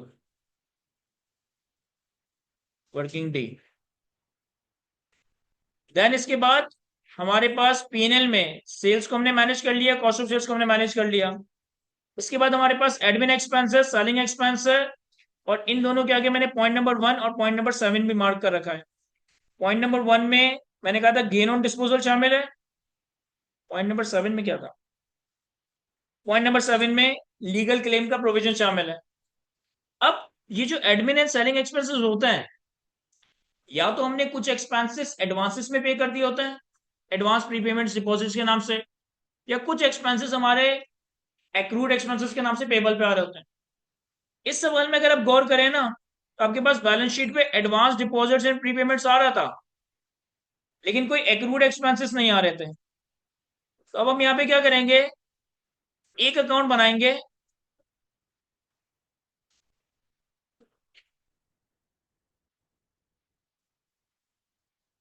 advance deposits and prepayments. Sir advance deposits and prepayments का ओपनिंग कितना है? ओपनिंग है 300 और क्लोजिंग कितना है? 700। नहीं, इस 700 में एक 33 का इंटरेस्ट भी था, तो क्लोजिंग कितना है? 67। इन केस के सवाल में एग्रूड एक्सपेंसेस भी होता, इन केस के सवाल में एग्रूड एक्सपेंसेस का भी एक लाइन आइटम आ रहा होता, तो सिर्फ आपने एडिशनल ये करना था कि आप एडवांस डिपॉजिट एंड प्रीपेमेंट्स और एग्रूड एक्सपेंसेस का साथ डी अकाउंट बनाएंगे। यानी कि एडवांस डिपॉजिट प्रीपेमेंट्स का ओपनिंग डेबिट साइड पे, क्लोजिंग क्रेडिट साइड पे, और एक्रूड एक्सपेंसेस का ओपनिंग डेबिट साइड पे, closing sorry opening credit side पे, क्लोजिंग डेबिट साइड पे आ जाए। अब ये तो हमने टी अकाउंट बना लिया, लेकिन हमारे पास admin and selling expense. Sir admin and selling expenses हमारे पास कितने हैं? सर एडमिन एक्सपेंसेस है 3000 और सेलिंग एक्सपेंसेस है 600। तो 3000 प्लस 600, ये आ गया 3600। अब इस एडमिन एंड सेलिंग एक्सपेंसेस में दो चीजें शामिल है। पॉइंट नंबर 7 का प्रोविजन एक्सपेंस। प्रोविजन एक नॉन कैश एक्सपेंस है, तो लेस कर दें provision for legal claim 2.5 lakh. और दूसरा पॉइंट नंबर 1 का 50,000 का गेन। तो जरा सोच के मुझे बताएं, ये 50,000 इस 3600 में शामिल है, 50,000 का गेन इस 3600 के एक्सपेंस में शामिल है, और मुझे इससे बाहर करना है, तो मैं ऐड करूं या लेस करूं? 3600 का एडमिन एंड सेलिंग एक्सपेंस है, कोई ये अकाउंटिंग नहीं है, ये मैथ्स है। 3600 का एडमिन एंड सेलिंग एक्सपेंस है, जिसके अंदर मैं कह रहा हूं कि 50 का गेन शामिल है। मैं चाहता हूं तो मुझे 50 का गेन अलग कर दो। तो ये ऐड करेंगे लेस करेंगे? कोई ऐसा नहीं है जिसको लग रहा हो कि लेस करेंगे। सबके सुनने पे ऐड ऐड ऐड की आवाज लगानी है, समझ भी आ रहा है कि ऐड क्यों करना है? सर ऐड करेंगे। ऐड क्यों करेंगे मैं फिर भी बता देता हूं। देखो ये एक्सपेंस है, इसके अंदर अगर गेन गया है तो इसने एक्सपेंस को कम कर दिया, और अगर गेन बाहर करूंगा तो वो एक्सपेंस ज्यादा हो जाएगा, तो यहाँ पे 50 ऐड हो गया। कितना हो गया ये? 3400। अब 3400 का एक्सपेंस हम अपने एडवांस डिपॉजिट एंड प्रीपेमेंट्स में क्रेडिट साइड पे ले जाएंगे।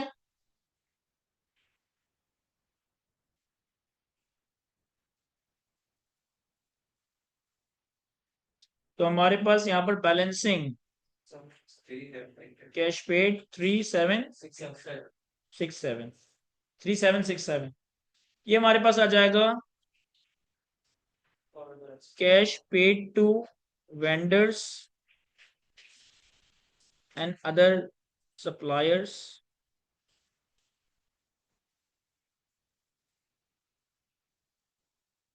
3767। इसके बाद सर सेल्स को देख लिया, सेल्स हो गया, कॉस्ट ऑफ सेल्स हो गया, एडमिन सेलिंग एक्सपेंस हो गया। Interest income. इंटरेस्ट इनकम जब आपने इनडायरेक्ट मेथड से सॉल्व किया था तो अपने पीबीटी में ऐड किया था, सॉरी पीबीटी से लेस किया था, लेकिन डायरेक्ट मेथड में तो पीबीटी से वर्किंग बना ही नहीं रहा, तो कुछ करने की जरूरत नहीं है। फाइनेंशियल चार्जेस, फाइनेंशियल चार्जेस भी इनडायरेक्ट मेथड में हमने ऐड किया था जब पीबीटी से वर्किंग बना रहा था। मैं तो वर्किंग पीबीटी से बना ही नहीं रहा, तो अब कुछ करने की जरूरत नहीं है। Tax. Sir tax expense PBT में शामिल नहीं होता तो हम ऐड नहीं करते, लेकिन जो टैक्स पे करते हैं उससे हम माइनस करते हैं। तो यहाँ पे भी डायरेक्ट मेथड में भी टैक्स पे, और ये हमने ऑलरेडी कैलकुलेट किया हुआ है। 429। कोई और चीज? सर यहाँ तो और कोई चीज नजर नहीं आ रही है सच। बैलेंस शीट पे अगर देखें तो इससे पर्टेनिंग एडजस्टमेंट्स हमारी इन्वेस्टिंग एक्टिविटीज में जाती है। इन्वेंट्री, अकाउंट रिसीवेबल और एडवांस डिपॉजिट प्रीपेमेंट्स को हम डायरेक्ट मेथड में देख चुके हैं। इक्विटी से पर्टेनिंग ज्यादातर चीजें फाइनेंसिंग एक्टिविटीज में चली जाती है, नॉन करंट लायबिलिटी से पर्टेनिंग चीजें भी फाइनेंसिंग एक्टिविटीज में चली जाती है। अकाउंट पेबल और प्रोविजन को देख चुके हैं, टैक्सेशन को भी देख चुके हैं। तो मेरा ख्याल है 2704, क्या ये पहले वाले से मैच कर रहा है? यस सर, ये हमारा ऑपरेटिंग एक्टिविटीज का कैश फ्लो इनडायरेक्ट मेथड में भी 2704 आ रहा था, और डायरेक्ट मेथड में भी 2704 आ रहा है। यहां तक हमारे सवाल कंप्लीट हुआ जाता है। कॉपी कर लें इस वर्किंग्स को।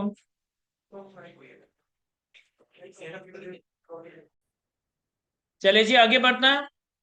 इसके बाद जो अगला क्वेश्चन हमने कवर करना है वो हमारे पास बिल्कुल रिसेंट अटेम्प्ट का ऑटम 2024 की अटेम्प्ट का क्वेश्चन नंबर 8 है। ऑटम 2024 की अटेम्प्ट का क्वेश्चन नंबर 8, 18 मार्क की वेटेज है सवाल की। इस सवाल की रिक्वायरमेंट में एग्जामिनर ने हमें स्पेसिफिकली कहा था कि हमने स्टेटमेंट ऑफ कैश फ्लोज बनाना है ईयर एंड 31 दिसंबर 2023 यूजिंग द डायरेक्ट मेथड। लेकिन हम जब इस सवाल को सॉल्व करेंगे तो हम डायरेक्ट इनडायरेक्ट दोनों मेथड से कैश फ्लोज बनाएंगे। हम डायरेक्ट इनडायरेक्ट दोनों मेथड से कैश फ्लोज बनाएंगे। अब सवाल की इंफॉर्मेशन रीड करते हैं। कहता है the draft financial statement of लियारपुर लिमिटेड आर प्रेजेंटेड बिलो। हमारे पास स्टेटमेंट ऑफ फाइनेंशियल पोजीशन आ रहा है 31 दिसंबर 2023 और 2022 पे। हमारे पास statement of profit and loss आ रहा है 31 दिसंबर 2023। बैलेंस शीट पे हमारे पास property plant and equipment, accumulated depreciation, investment property, inventories, trade receivable, allowance for doubtful debt, prepayments, cash and bank balance. Equity में हमारे पास share capital, share premium, retained earnings. Liabilities में हमारे पास long term loan, trade payable, accrued expenses, accrued interest and bank overdraft. PNL में हमारे पास sales, cost of sales, gross profit, admin and selling expense, other income, financial charges और net profit. और फिर हमारे पास कुछ एडिशनल इंफॉर्मेशन है। कहता है 10 million shares were issued 10 million shares were issued in consideration for the purchase of machinery having a fair value of 150 million। 10 million shares issue किए हैं एक मशीनरी को खरीदने के लिए जिसकी फेयर वैल्यू 150 मिलियन थी, जिसकी फेयर वैल्यू 150 मिलियन थी। यानी कि आपने 150 मिलियन कैश नहीं दिया, अपनी कंपनी के शेयर्स इशू कर दिए। सर इस एडजस्टमेंट का हमारा प्रॉपर्टी प्लांट एंड इक्विपमेंट से ताल्लुक है, शेयर कैपिटल से ताल्लुक है और शेयर प्रीमियम से ताल्लुक है।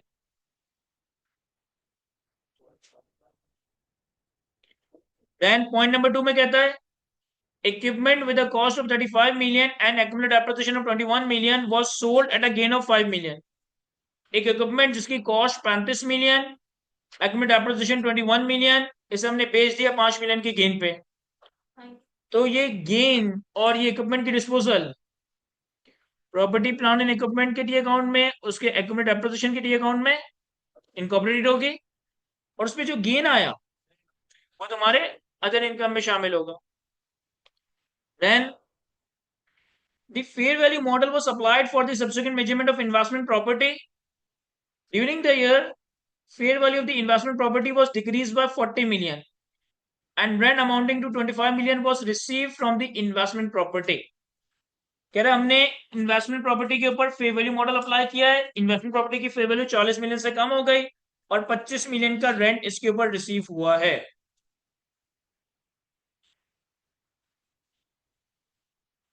यानी कि एडजस्टमेंट नंबर 3 एक तो इन्वेस्टमेंट प्रॉपर्टी से पर्टेन करता है, इसके ऊपर 40 का गेन आया तो 40 का गेन, सॉरी 40 का लॉस आया तो 40 का लॉस इस अदर इनकम में या तो एडजस्ट हुआ हुआ होगा या सेलिंग एंड एडमिन एक्सपेंस में एडजस्ट हुआ हुआ होगा, या तो अदर इनकम में लॉस एडजस्ट हुआ होगा या बेहतर है कि सेलिंग एंड एडमिन एक्सपेंस में होगा। और 25 की रेंट इनकम भी आई है जो कि रिसीव हो गई है, 25 की रेंट इनकम भी आई है जो कि रिसीव हो गई है, तो ये भी अदर इनकम में होगी। लास्ट में कहता है bad debt of 36 million were written off while bad debt previously written off amounting to 15 million were recovered।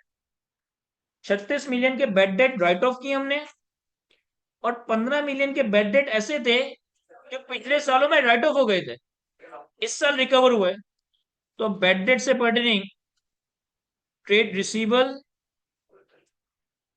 Allowance for doubtful date और जो भी इसका एडमिन एक्सपेंस, इसका जो भी एक्सपेंस और इनकम वगैरह होगी वो भी हमारे सेलिंग एक्सपेंसेस वगैरह में शामिल होगी। ऐसा ही है। तो ये सब कुछ हमें मिला जुला कर दिया हुआ है। सर हम डायरेक्ट मेथड से भी करेंगे, इनडायरेक्ट मेथड से भी करेंगे, पहले किसे सॉल्व करें? पहले डायरेक्ट सॉल्व करते हैं इसे। थोड़ा सा मैं अपने पास फॉर्मेट बना वगैरह बना लेता हूँ पहले।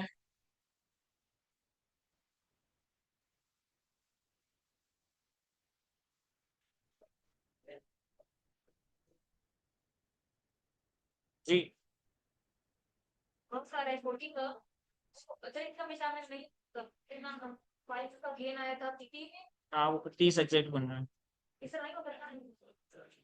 अच्छा इसका मैं नहीं थे। नहीं होगा, वर्ड मैंने सेलिंग एक्सपेंस में।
चलिए जी, यहाँ देखिए सॉल्व करते हैं सवाल को।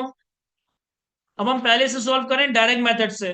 और डायरेक्ट मेथड में बेहतर है कि आप पीएनएल की सीक्वेंस में पहले चलो, फिर बैलेंस शीट के आइटम्स वगैरह को देख लेंगे। देखिए पीएनएल में हमारे पास सबसे पहले सेल्स का नंबर आ रहा है। और सेल्स से पर्टेनिंग कोई एडजस्टमेंट तो नहीं है, लेकिन सेल्स लिंक्ड होती है हमारे ट्रेड रिसीवल के अकाउंट से। ट्रेड रिसीवल के अकाउंट्स में हमारे पास एडजस्टमेंट नंबर 4 में कुछ बातें लिखी हैं। तो अगर मैं working one trade receivable, working two allowance for bad debt या doubtful debt. Sir trade receivable का ओपनिंग है 230, क्लोजिंग है 255।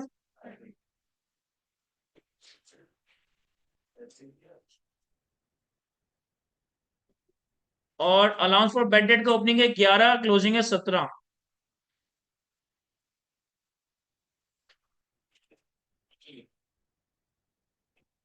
मैंने ट्रेड रिसीवल और अलाउंस फॉर बैड डेट का ओपनिंग क्लोजिंग प्लॉट कर दिया।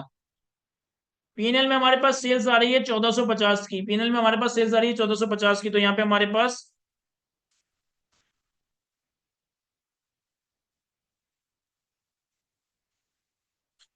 सेल्स आ जाएगी 1450 की डेबिट साइड पे।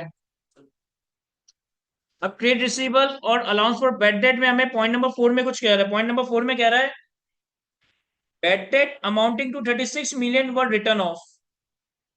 सर बैड डेट जब आप राइट ऑफ करते हैं, बैड डेट जब आप राइट ऑफ करते हैं तो इसकी एंट्री क्या बनाते हैं?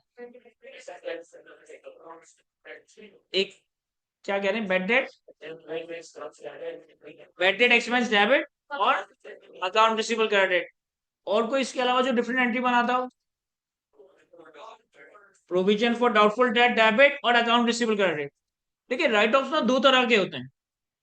एक राइट ऑफ होता है एक ऐसे बैड डेट के अगेंस्ट जिसके अगेंस्ट प्रोविजन रिकॉर्डेड है। एक राइट ऑफ होता है जो कि डायरेक्ट राइट ऑफ होता है। अगर एक कस्टमर बिल्कुल सही चल रहा था, रातों रात मर गया या बैंक करप्ट हो गया, तो इसे हम डायरेक्ट राइट ऑफ करते हैं। यहां पे हम एंट्री बनाते हैं bad debt expense debit account रिसीवल credit. और एक कस्टमर जो कि पहले कोमा में था, आईसीयू में था और अब वो मर गया, तो ये पहले से प्रोवाइडेड होगा। इस केस में तुम एक्सपेंस डेबिट नहीं करोगे, इस केस में तुम प्रोविजन डेबिट करोगे। अब तुम कुछ भी असम्पशन लेके इसे सॉल्व करो, दोनों सिचुएशन में तुम सही सॉल्यूशन तक पहुंच जाओगे। मैं समझता हूं कि ये जो हमने राइट ऑफ किया है ना, कितने का? 36 का। ये प्रीवियसली प्रोवाइडेड था, तो एंट्री क्या बनाई होगी सर? एंट्री बनाई होगी आपने provision for bad date debit और अकाउंट रिसीवेबल क्रेडिट। तो अकाउंट रिसीवेबल के अकाउंट में प्रोविजन के नाम से 36 क्रेडिट साइड पे, और अलाउंस फॉर बैड डेट के अकाउंट में अकाउंट रिसीवेबल के नाम से 36 डेबिट साइड पे। ऐसा ही है। फिर आगे कहता है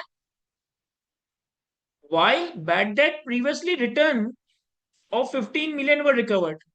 15 मिलियन का बैड डेट है जो कि राइट ऑफ हो चुका था, अब हमने इसको रिकवर कर लिया। इसकी एंट्री क्या बनती है? कैश डेबिट, कैश तो डेबिट ही होगा, और reversal of bad debt penal कितना? 15। इसकी अकाउंट, इस एंट्री के अंदर आपके पास अकाउंट रिसीवेबल कहीं भी हिट नहीं हुआ। अच्छा, ट्रेड रिसीवेबल में अगर हम देखें तो ओपनिंग है, क्लोजिंग है, सेल्स है, प्रोविजन है, तो यहां से बैलेंसिंग कैश रिसीव्ड आ जाएगा 1389, 1389।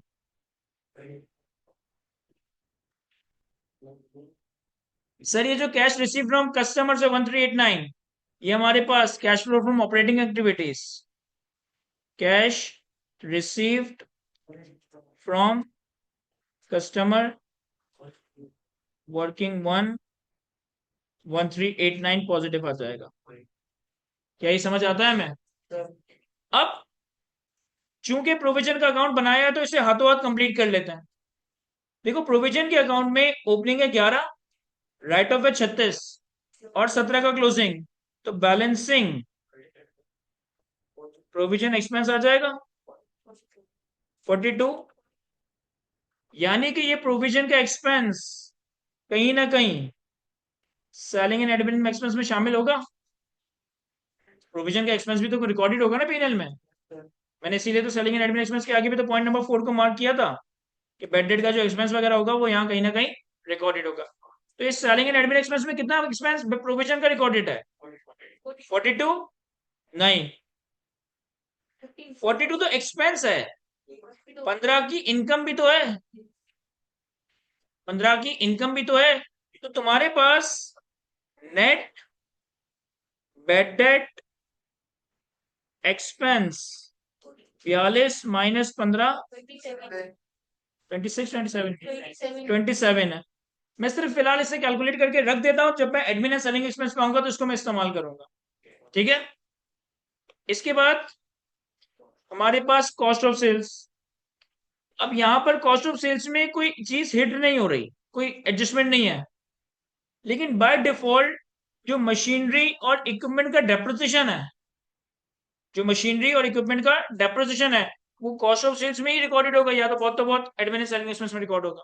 लेकिन प्लांट एंड मशीनरी का जो डेप्रिसिएशन है जनरली वो कॉस्ट ऑफ सेल्स। तो मुझे पहले प्रॉपर्टी प्लांट एंड इक्विपमेंट का डेप्रिसिएशन निकालना पड़ेगा, फिर जाके मैं कॉस्ट ऑफ सेल्स को मैनेज कर सकूंगा। तो अब इससे पर्टेनिंग, मशीनरी और इक्विपमेंट से पर्टेनिंग हमारे पास ये दो अकाउंट्स आ रहे हैं। एक आ रहा है हमारे पास working 3 property plant and equipment cost, एक आ रहा है वर्किंग 4 एक्यूमुलेटेड डेप्रिसिएशन। नहीं बना सकते हैं, डेप्रिसिएशन का अमाउंट नहीं आएगा।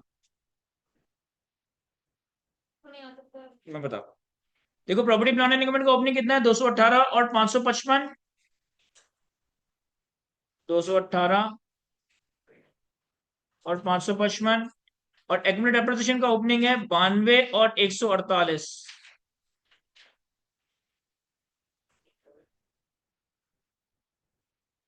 इससे पढ़ने हमें कुछ बातें दी हैं पॉइंट नंबर 1 में, पॉइंट नंबर 2 में। पॉइंट नंबर 1 में क्या था कि हमने एक नई मशीनरी परचेस की 150 मिलियन की, जिसके अगेंस्ट पैसे नहीं दिए, शेयर्स इशू कर दिए। अब वैसे यार शेयर्स का अकाउंट बनाना भी बनता है, लेकिन अभी मैं शेयर्स पे नहीं आ रहा, मैं फिलहाल सिर्फ लिख देता हूं कि मैंने शेयर्स में लेके जाना है ये 150 मिलियन। पॉइंट नंबर 1 में तो सिर्फ यही था कि हमने एक नई 150 मिलियन की मशीनरी परचेज की है और उसके अगेंस्ट पैसा नहीं दिया, शेयर्स दे दिए। पॉइंट नंबर 2 में कहता है equipment with cost of 35, equipment depreciation of 21 was sold for rupees 5 million. एक इक्विपमेंट बेचा जिसकी कॉस्ट कितनी थी? 35, तो डिस्पोजल अकाउंट के नाम से 35 क्रेडिट हो जाएगा। जिसका एक्यूमुलेट डेप्रिसिएशन कितना था? 21, वो डेबिट साइड पे आ जाएगा। सर अगर कॉस्ट 35 है, एक्यूमुलेटेड डेप्रिसिएशन 21 है, तो इसकी कैरिंग अमाउंट कितनी होगी? 14, डेप्रिसिएशन नहीं, कैरिंग अमाउंट। और कह रहे हैं हमने बेचा कितने पे? 5 के गेन पे, तो +5, सेल प्रोसीड कितनी रही होगी इसकी? 19। क्या ये समझ आ रहा है मैं क्या चला? अब देखें इस टी अकाउंट को, अगर आप देखें तो 218 ओपनिंग, 150 की परचेजेस अगेंस्ट शेयर्स, 35 की डिस्पोजल और 55 का क्लोजिंग। क्या ये अकाउंट टाई कर रहा है? नहीं कर रहा। यानी कि डेप्रिसिएशन होगी, कितना आ रहा है डेबिट बैलेंसिंग? 200 यहाँ आ रहा है, यहाँ आ रहा है। सर बैलेंसिंग कैलकुलेट नहीं हो रहा हमसे, डेबिट साइड पे आ रहा है, क्रेडिट साइड पे? Debit side. डेबिट साइड इधर होती है ना? सर तुम्हारा राइट सही है। नहीं तो मेरा तो सीधा मेरा भी लेफ्ट हुआ ना। तुम जो मुझे लेफ्ट इशारा कर रहे हो, तुम इस बोर्ड को देखकर लेफ्ट इशारा जो कर रहे हो वो मेरे लिए तो राइट बन रहा है ना। सर डेबिट साइड पे एक बैलेंसिंग नंबर आ रहा है, कितना? 222। अब डेप्रिसिएशन नहीं हो सकता ये। सर डेप्रिसिएशन क्यों नहीं हो सकता? एक तो डेबिट साइड पे आ रहा है, और अब कॉस्ट का अलग अकाउंट बना रहे हो, एक तो डेप्रिसिएशन का अलग अकाउंट बना रहे हैं। हम नेट अकाउंट नहीं बना रहे, तो ये हमारी कोई और एडिशन है जो कि कैश में हुई है। और इक्विटी डेप्रिसिएशन टाई कर रहा है? नहीं, ये भी टाई नहीं कर रहा होगा। कितना आ रहा है बैलेंसिंग? 77। ये क्या होगा? सर ये डेप्रिसिएशन होगा। अब कुछ एक दो लोगों ने पूछा था कि सर आप दोनों के अलग अलग अकाउंट क्यों बना रहे हैं? आप एक साथ ये नेट अकाउंट बनाते हैं। देखिए जब आप नेट अकाउंट बनाएंगे ना, तो आप ओपनिंग कैरिंग वैल्यू दिखाएंगे 218 माइनस 92, आप क्लोजिंग कैरिंग वैल्यू दिखाएंगे 555 माइनस 148। अगर मैं नेट अकाउंट बनाऊंगा तो opening cost minus accumulated depreciation opening carrying value, closing cost closing accumulated depreciation closing carrying value. जो परचेजेस की उसे मैं दिखा दूंगा डेबिट साइड पे। जो डिस्पोजल किया 35 माइनस 21, 14 की कैरिंग अमाउंट डिस्पोजल के नाम से दिखा दूंगा। लेकिन फिर तुम फंस जाओगे कि एडिशन कितना है और डेप्रिसिएशन कितना है। इस वजह से यहाँ पे जरूरी है कि आपको दोनों के अलग अलग अकाउंट बनाने पड़ेंगे। नेट उस वक्त बन सकता था जब हमें डेप्रिसिएशन का अकाउंट भी दे देता, नंबर दे देता, लेकिन यह डेप्रिसिएशन नहीं दिया, इसलिए मुझे अलग अलग बनाना पड़ा। अब फिलहाल मैंने इन बहुत सारे डेटा में से डेप्रिसिएशन का नंबर फाइंड आउट करना था। क्यों फाइंड आउट करना था? कॉस्ट ऑफ सेल्स बनाने के लिए। अभी मैं प्रॉपर्टी प्लांट एंड इक्विपमेंट की एडजस्टमेंट्स को प्लॉट नहीं कर रहा, मैं एसेट साइड पे आके उसको प्लॉट करूंगा। हमारे पास वर्किंग 5, इसका कॉस्ट ऑफ सेल्स का टी अकाउंट बनाएंगे? नहीं सर, इन्वेंट्री का। इन्वेंट्री का ओपनिंग कितना है? 261, क्लोजिंग 275। और क्रेडिट साइड पे कॉस्ट ऑफ सेल्स आती है। सवाल में कॉस्ट ऑफ सेल्स गिवन है 860, लेकिन 860 में 77 का डेप्रिसिएशन शामिल है। वर्किंग 4 में हमने कैलकुलेट किया है, कितना? 783। अब यहां से हमारे पास बैलेंसिंग परचेजेस आ जाएंगे 951।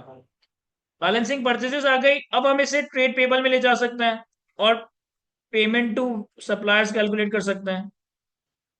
ट्रेड पेबल का हमारे पास ओपनिंग है 60, क्लोजिंग है 109। परचेजेस का बैलेंस 797। ये गलत है सर, ये क्यों गलत कैलकुलेट हो रहा है हमसे? 797। हमें पता है ये बैलेंसिंग कैसे निकालते हैं। ट्रेड पेबल में हमारे पास परचेजेस आ जाएगा 797 और बैलेंसिंग कैश पेड आ जाएगा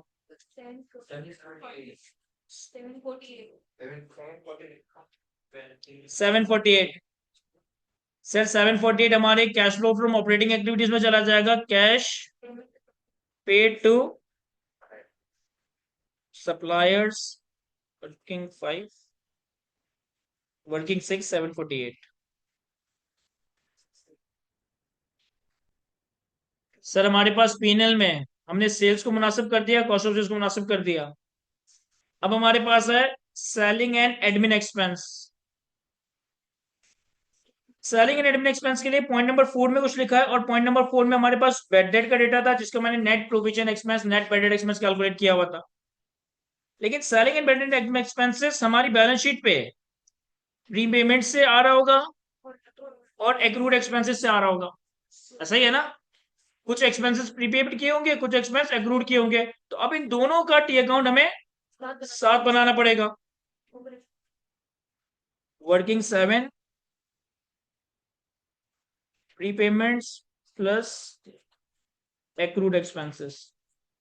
सर प्रीपेमेंट्स का ओपनिंग क्लोजिंग है हमारे पास। मुझे 1 मिनट दीजिएगा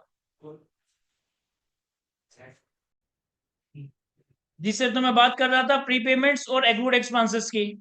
प्रीपेमेंट्स का ओपनिंग है 4, क्लोजिंग है 12। तो ओपनिंग डेबिट साइड पे 4, क्लोजिंग क्रेडिट साइड पे 12। और एक्रूड एक्सपेंसेस का at the same time opening 21, closing 25।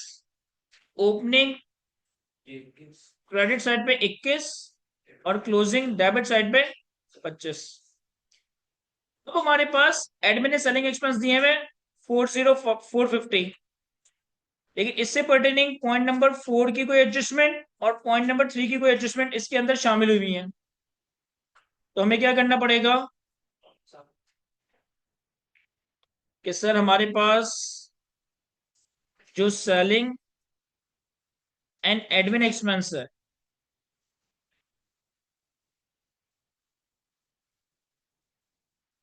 ये हमारे पास गिवन है 450। देखो पॉइंट नंबर 4 में ना बेड डेट का जिक्र था और मैंने बेड डेट का नेट एक्सपेंस पहले ही कैलकुलेट कर लिया था 27। तो इसे तो लेस कर दें या ऐड करेंगे?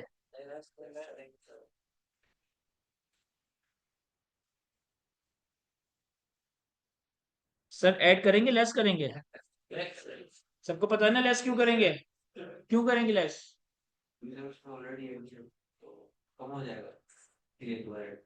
सही है। इसके अलावा हमने एडमिन एंड सेलिंग एक्सपेंस के आगे पॉइंट नंबर 3 भी मार्क किया था। पॉइंट नंबर 3 में क्या था सर? इन्वेस्टमेंट प्रॉपर्टी का fair value loss. Investment property का फेयर वैल्यू लॉस इसको भी ऐड कर दें लेस कर दें? लॉस है, लॉस पीबीटी में ऐड होता है लेस होता है? अगर तुम इनडायरेक्ट मेथड से कैश फ्लो बनाते हो तो पीबीटी में लॉस ऐड करते हो? ऐड करते हो? ऐड करता है। तो यहाँ पे क्या करेंगे? यहाँ पे ऐड करेंगे लेस। ऐसा क्यों पीबीटी में ऐड करते हैं यहाँ लेस कर रहे हैं? बताए ना सबको ऐसा क्यों की बात है। देखिए अगर कोई चीज नहीं पता ना तो पहले तो पूछ लें। अभी पूछ लेंगे तो पता चल जाएगा, फिर डायरेक्ट एसएमएस की फॉर्म में ही पता चलेगा मार्क्स जब आ रहे होंगे आपके। देखें प्रॉफिट बिफोर टैक्स का नंबर जो कैलकुलेट हुआ हुआ होता है ना, प्रॉफिट बिफोर टैक्स का जो नंबर कैलकुलेट हुआ हुआ होता है इसके अंदर इनकम ऐड हुई भी होती है और एक्सपेंसेस माइनस हुए हुए होते हैं। तो इससे अगर कोई चीज हटानी है ना तो जो हुआ हुआ है उसको रिवर्स करना पड़ेगा। अगर एक्सपेंस माइनस हुआ हुआ है तो अंडू करने के लिए ऐड करना पड़ेगा। अगर इनकम ऐड हुई है तो अंडू करने के लिए माइनस करनी पड़ेगी। लेकिन अगर मैं 450 का एक्सपेंस का नंबर ही ले रहा हूं तो इसके अंदर तो एक्सपेंस शामिल हुआ हुआ है, तो यहां से हटाने के लिए तो वो मैं माइनस। तो ये हमारे पास admin and selling expense net 383 आ गया। अब इसे मैं ले जाता हूं यहाँ डेबिट साइड पे क्रेडिट साइड पे। एक्सपेंस डेबिट नहीं होता, एक्सपेंस तो बचपन से पढ़ते हैं डेबिट होता है। एक्सपेंस क्रेडिट काउंट नहीं है। ये प्री पेमेंट और एक्सपेंस, एक्सपेंस के अकाउंट में डेबिट होगा, यहाँ पे क्रेडिट होगा। तो एक्सपेंस डेबिट, सॉरी क्रेडिट 383, यहां से बैलेंसिंग कैश आ जाएगा 387। इससे मैं ले जाता हूं direct activities operating cash flows में कि cash paid to vendors and other suppliers 387।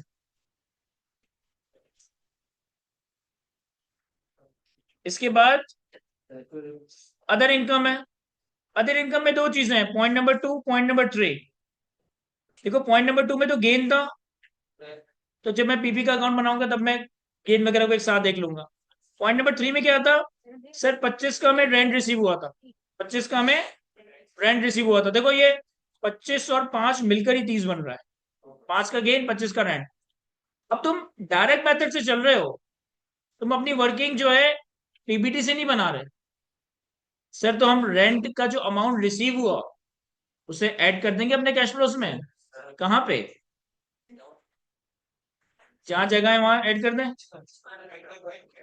यहाँ, यहाँ या यहाँ। सर यहाँ होना चाहिए। देखो इन्वेस्ट प्रॉपर्टी के नाम में ही इन्वेस्टमेंट है कि तुम इन्वेस्टमेंट की नीयत से प्रॉपर्टी खरीद रहे हो, तो उसमें जो रिटर्न भी आएगा वो इन्वेस्टिंग कैश फ्लोज है। तो रेंटल रिसीव्ड 25। इसके बाद फाइनेंशियल चार्जेस है, इसके लिए हमें टी अकाउंट बनाना पड़ेगा, इंटरेस्ट का बना लेते हैं।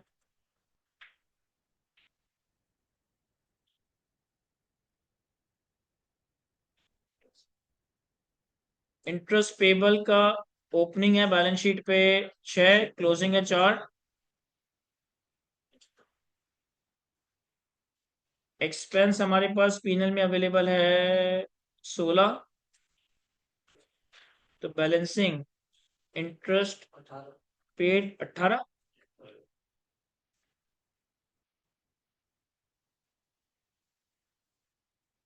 सर चूंकि मैं डायरेक्ट मेथड से चल रहा हूं, पीबीटी से वर्किंग नहीं बना रहा, इंटरेस्ट एक्सपेंस को ऐड करके अंडू करने की जरूरत नहीं है। जो इंटरेस्ट पे किया बस वो यहां आ जाएगा। कितना पे किया, 18 वर्किंग 9। सही है सर। पीएनएल में जितनी चीजें थी ना उसे हमने अलग अलग देख लिया, अब बैलेंस शीट की बारी है। देखो बैलेंस शीट पे सबसे पहले है तुम्हारे पास प्रॉपर्टी प्लांट एंड इक्विपमेंट। इसका तुमने टी अकाउंट बनाया हुआ था, ये रहा प्रॉपर्टी प्लांट एंड इक्विपमेंट का भी, इक्विपमेंट एप्रिसिएशन का भी। प्रॉपर्टी प्लांट एंड इक्विपमेंट पे जो एसेट डिस्पोज ऑफ हुआ था, जिसकी कॉस्ट थी 35, इक्विपमेंट एप्रिसिएशन था 21, इस पे गेन हुआ था 5 का और 19 की सेल प्रोसीड थी। अब तुम पीबीटी से वर्किंग नहीं बना रहे, तुम्हें गेन अंडू करने की जरूरत नहीं है। लेकिन जो तुम्हारे पास सेल प्रोसीड आई, 19 का बेचा था ना, तो जो सेल प्रोसीड आई वो तुम्हारी इन्वेस्टिंग एक्टिविटीज में आएगा। डिस्पोजल ऑफ इक्विपमेंट 19, समझने में गेन अंडू नहीं कर रहा, लेकिन डिस्पोजल प्रोसीड तो आएगी। फिर हमने पीपी में दो एसेट परचेज किए थे, एक 150 का मशीनरी जिसका सवाल में डेटा था, और एक बैलेंसिंग। मशीनरी के बारे में इन्होंने कहा है कि हमने इसकी पेमेंट नहीं करी, हमने ये शेयर इश्यू कर दिए, यानी कि कोई कैश फ्लो इंपैक्ट नहीं है। लेकिन जो दूसरी एडिशन है 222 की, तो purchase of property plant and equipment 222, working 3 और working 4। Sir property plant and equipment equipment appreciation के बाद अगला है इन्वेस्टमेंट प्रॉपर्टी। इन्वेस्टमेंट प्रॉपर्टी का टी अकाउंट बनाना पड़ेगा।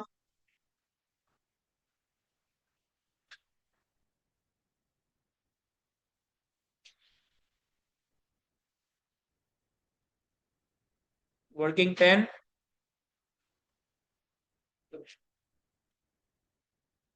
इन्वेस्टमेंट प्रॉपर्टी का ओपनिंग है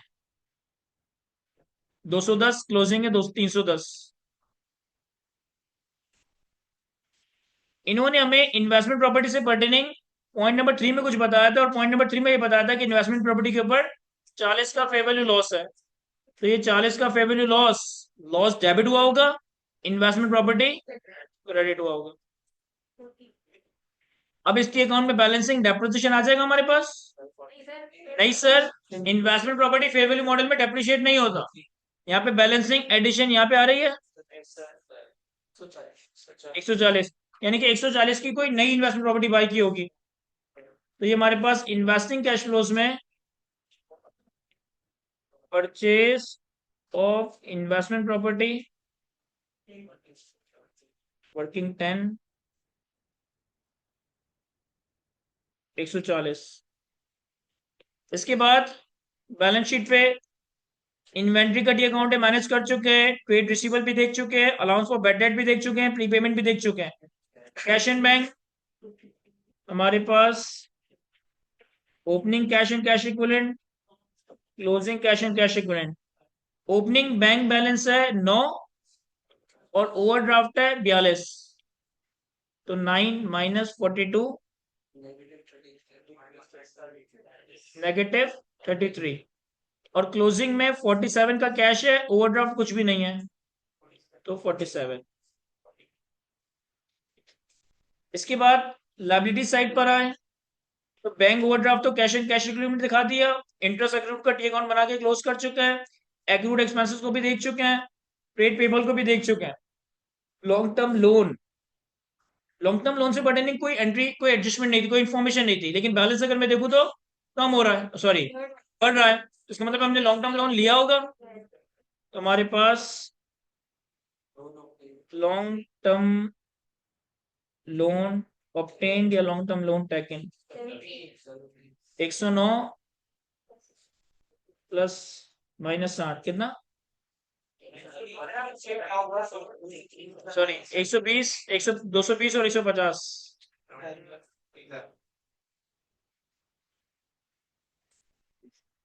70 पॉजिटिव। फिर हमारे पास रिटेन अर्निंग है, रिटेन अर्निंग का डी अकाउंट बना लेता हूं।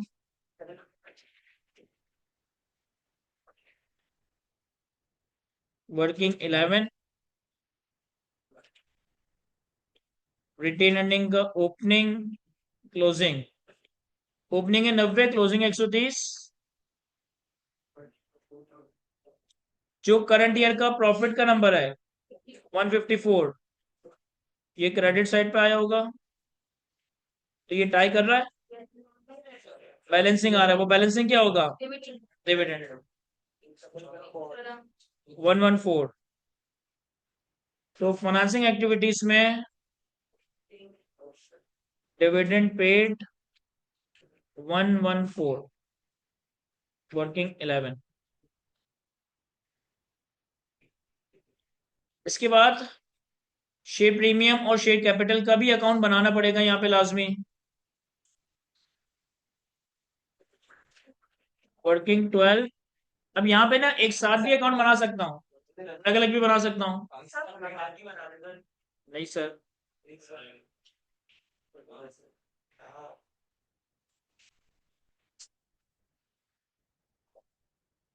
सर शेयर कैपिटल का ओपनिंग है 410 और 681,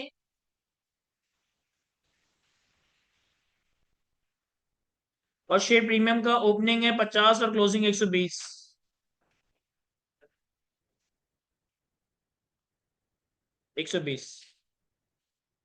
देखिए यहाँ पे ना शेयर कैपिटल शेयर प्रीमियम से पर्टेनिंग पॉइंट नंबर 1 में ही लिखा था कि हमने 150 की मशीनरी खरीदी है 10 मिलियन शेयर इशू करके, और हर शेयर्स की पार वैल्यू कितनी है 10, यानी कि अगर तुमने 10 मिलियन शेयर्स इशू किए हैं और उसके बदले में तुमने 150 मिलियन का एसेट लिया है, तो 10 मिलियन शेयर के बदले 100 रुपए शेयर कैपिटल में गए होंगे और बाकी के 50 रुपए शेयर प्रीमियम में गए होंगे।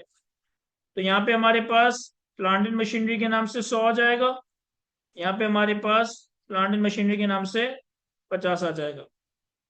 लेकिन अभी भी ये टी अकाउंट क्लोज नहीं हो रहा है, इसमें अभी भी कुछ बैलेंसिंग बन रहा है। तो यहाँ पे कितना आ रहा है बैलेंसिंग 171 और 20। तो ये 171 और 20 क्या है सर, इसके अलावा हमने कोई नए शेयर्स भी इशू किए होंगे, राइट शेयर्स वगैरह इशू किए होंगे, तो 171 और 20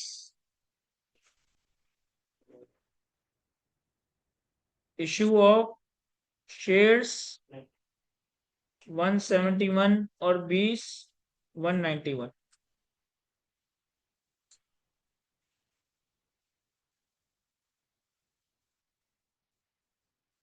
ये हमारे पास वर्किंग 12 एंड 13।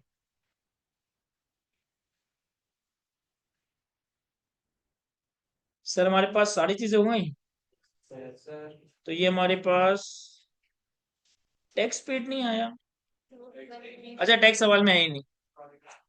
तो हमारे पास ये cash flow from operating activities, cash flow from investing activities, cash flow from financing activities, और जगह कम है तो इसको यहाँ ले आते हैं।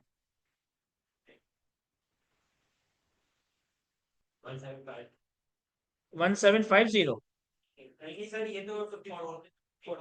Positive negative? पॉजिटिव। सिर्फ इसका टोटल इन चार नंबर्स का।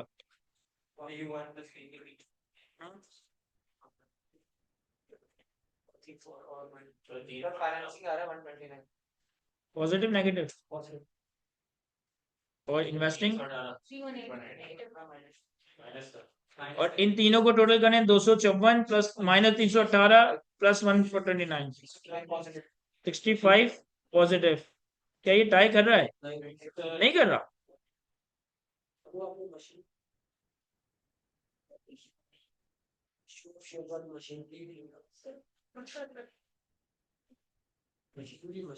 हाँ हाँ रुको ना। 65 में 33 माइनस करें कितना बन रहा है?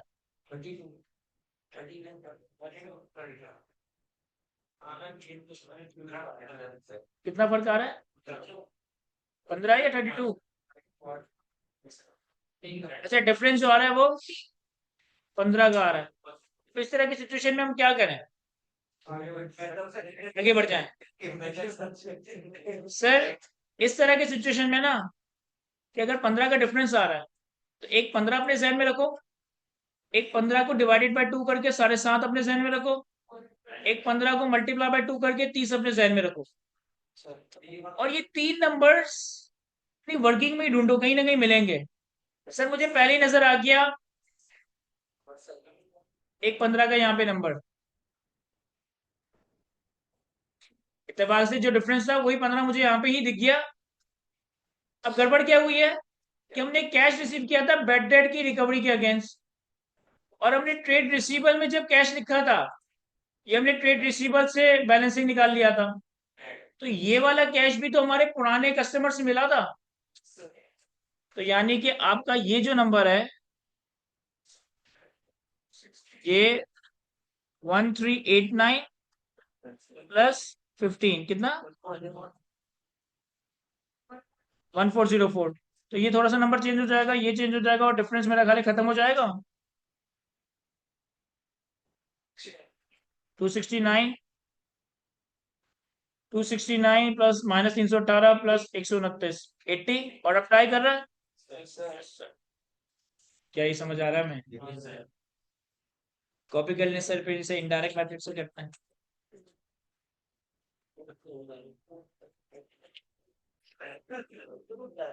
चले सर आगे बढ़ते हैं। Cash flow from operating activities, cash flow from operating activities indirect method से अगर हम बनाएं तो ये हमारा स्टार्ट होगा प्रॉफिट बिफोर टैक्स के नंबर से। प्रॉफिट बिफोर टैक्स का नंबर हमारे पास सवाल में 154। अच्छा, यहाँ प्रॉफिट बिफोर टैक्स नहीं, बस प्रॉफिट फॉर द ईयर है।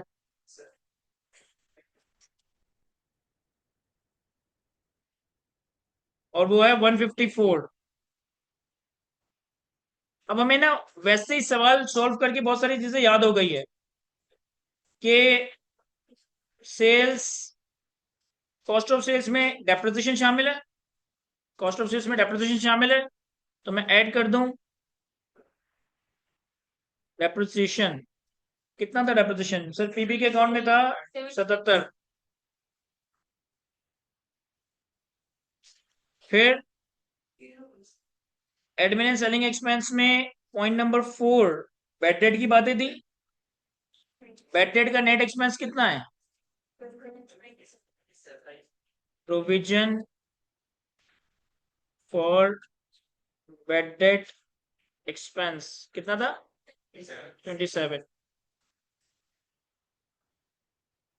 ऐड होगा लेस होगा ऐड होगा और पॉइंट नंबर 3 में क्या था फेयर वैल्यू लॉस था ना पॉइंट नंबर 3 में फेयर वैल्यू लॉस था ना फेयर वैल्यू लॉस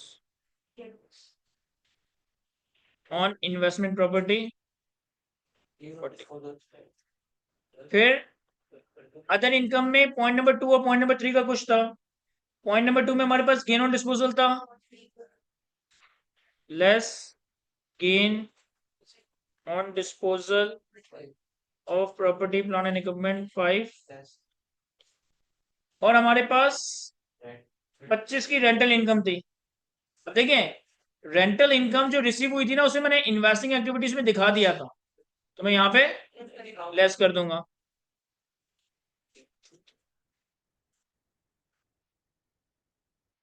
$25 फिर हमारे पास अदर इनकम का हो गया फर्नीचर चार्जेस 16 ये ऐड कर देंगे ऐड क्यों क्योंकि इंटरेस्ट पेड को मैं फाइनेंसिंग एक्टिविटीज में दिखा रहा होता हूं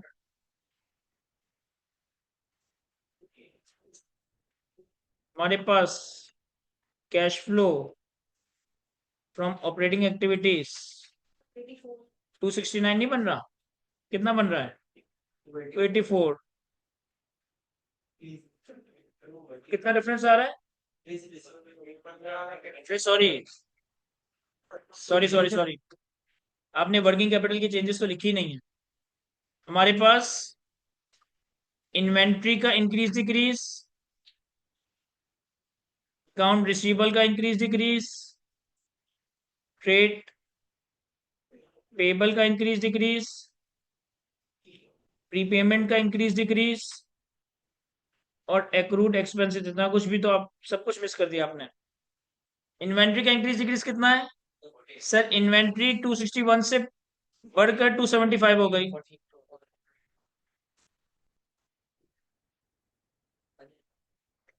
कितना 14 और इन्वेंट्री में इंक्रीज आ रहा है यस तो इन्वेंट्री का इंक्रीज लेस होगा अकाउंट रिसीवेबल 230 से बढ़कर 255 हो गए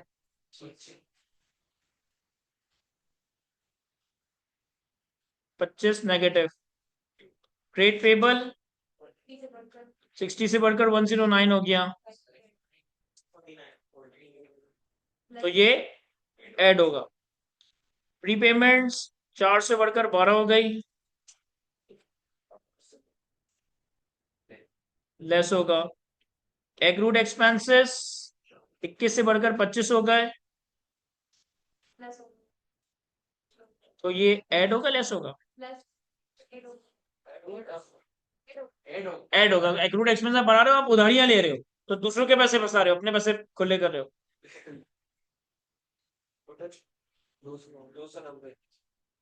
200 और हमें चाहिए कितना 269 कितना डिफरेंस है देखिए मैंने कोई गड़बड़ की है इसमें सर हमने प्रॉफिट फॉर द ईयर लिया 154 डेप्रिसिएशन एक्सपेंस का नंबर हमारा 77 था सही है प्रोविजन फॉर बैड डेट हमने नेट एक्सपेंस कैलकुलेट किया था 27 सही है fair value loss on investment property था हमारा 40 ऐड कर दिया gain on disposal of property plant and equipment PBT में ऐड हुआ था आपने ये गेन लेस कर दिया रेंटल इनकम पीबीटी में ऐड हुई थी आपने लेस कर दिया इंटरेस्ट एक्सपेंस लेस हुआ था आपने ऐड कर दिया इन्वेंट्री का इंक्रीज 275 माइनस 261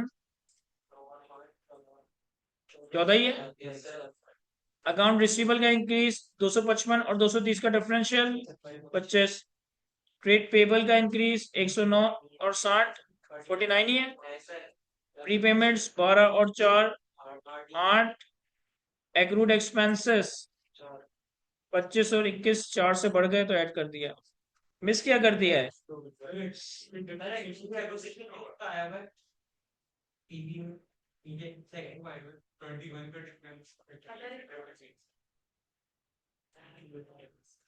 क्या?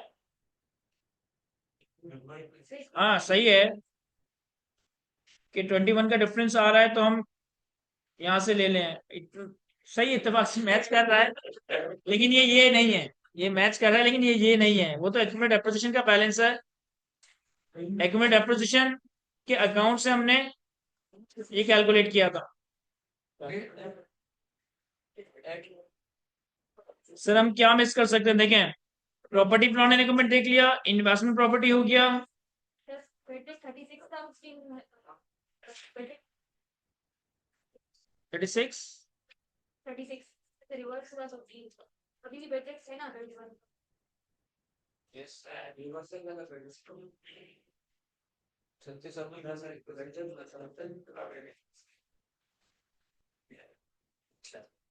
सही कह रहे हैं सर।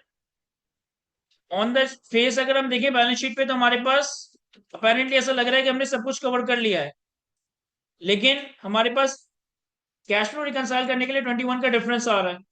और 21 का डिफरेंस, एक तो एक स्टूडेंट ने कहा कि सर ये 21 का नंबर था तो शायद ये हो, लेकिन ऐसा कुछ नहीं है क्योंकि ये तो एसेट की डिस्पोजल की एक्यूमुलेट डेप्रिसिएशन का बैलेंस था। और एक स्टूडेंट ने आइडेंटिफाई किया है कि सर आपने जो allowance for bed date 27 net expense calculate किया था ना, इसमें 36 का राइट ऑफ था, प्रोविजन 42 था, और इन दोनों का डिफरेंस आप कह रहे हैं 21 बन रहा है। 36 था 36 के हमारे पास रिकवरी राइट ऑफ था, और 15 का हमारे पास रिकवरी थी। यस, यहाँ देखें सर, हमने अकाउंट रिसीवेबल का जो इंक्रीज डिक्रीज लिया है 25, ये हमने ओपनिंग क्लोजिंग का डिफरेंस ले लिया, लेकिन एक्चुअली अकाउंट रिसीवेबल का अगर हम टी अकाउंट बनाए तो हमारे पास ओपनिंग कितना है 230, क्लोजिंग है 255।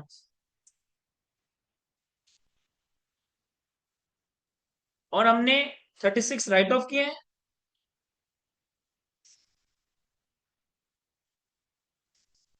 तो हमारे पास अब इस टी अकाउंट में कितना इंक्रीज या डिक्रीज आया है 61। तो एक्चुअली ओपनिंग क्लोजिंग का डिफरेंस आपको 25 दिखाई दे रहा है, लेकिन एक्चुअली राइट ऑफ को अकाउंट फॉर करने के बाद आपके अकाउंट रिसीवेबल में इंक्रीज कितना है 61। तो इसका मतलब है कि यहाँ पे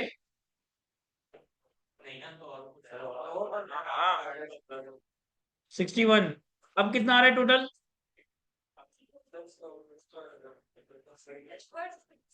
मुझे कैलकुलेटर दें, एक मिनट।